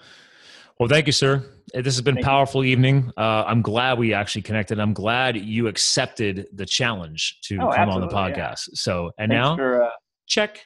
So now you can say, oh, I've been a podcast host, not just a guest. Hell yeah. You've been a podcast co-host. So that's another reason why I chose it that way. I want people to feel empowered and they're leading a show. So it's just that I want people to want to share it then. Like, dude, I co-hosted this show. Yeah, that's when I first saw that, I was like a little confused. I'm like, I don't ever see anyone word this way. So I like your I like to break the rules. So that's good. The rule breakers change the world. This is very true. Yeah, very true. One podcast at a time. Indubitably. All right, sir. Well, good chat. You have a great evening. You as well. And we all have a lot of stuff to follow up on. So a powerful evening, sir. Thank you again. Enjoy the Boise. Oh, dude, check out Whitney Hansen. Then she's local in Boise, financial guru. Hansen. Okay, yeah. I'll connect with her. And if not, again, if you end up emailing me a list of links, whatever, like remind me about that, and I'll get you connected because I have her personal email and stuff too, so I can even send an intro. Yeah, that'd be fantastic. Especially because of the amount of money you just talked about tonight. If there's any kind of financial story, budgeting, paying off debt connection to that, she would geek out on all of that on her podcast show. So I'd be happy to get you network with her too. So, I would love that. Yeah. Yeah. Fantastic, man. All right, sir. You have a great evening. You as well. Get some rest. All right. Take care. Cheers. Cheers.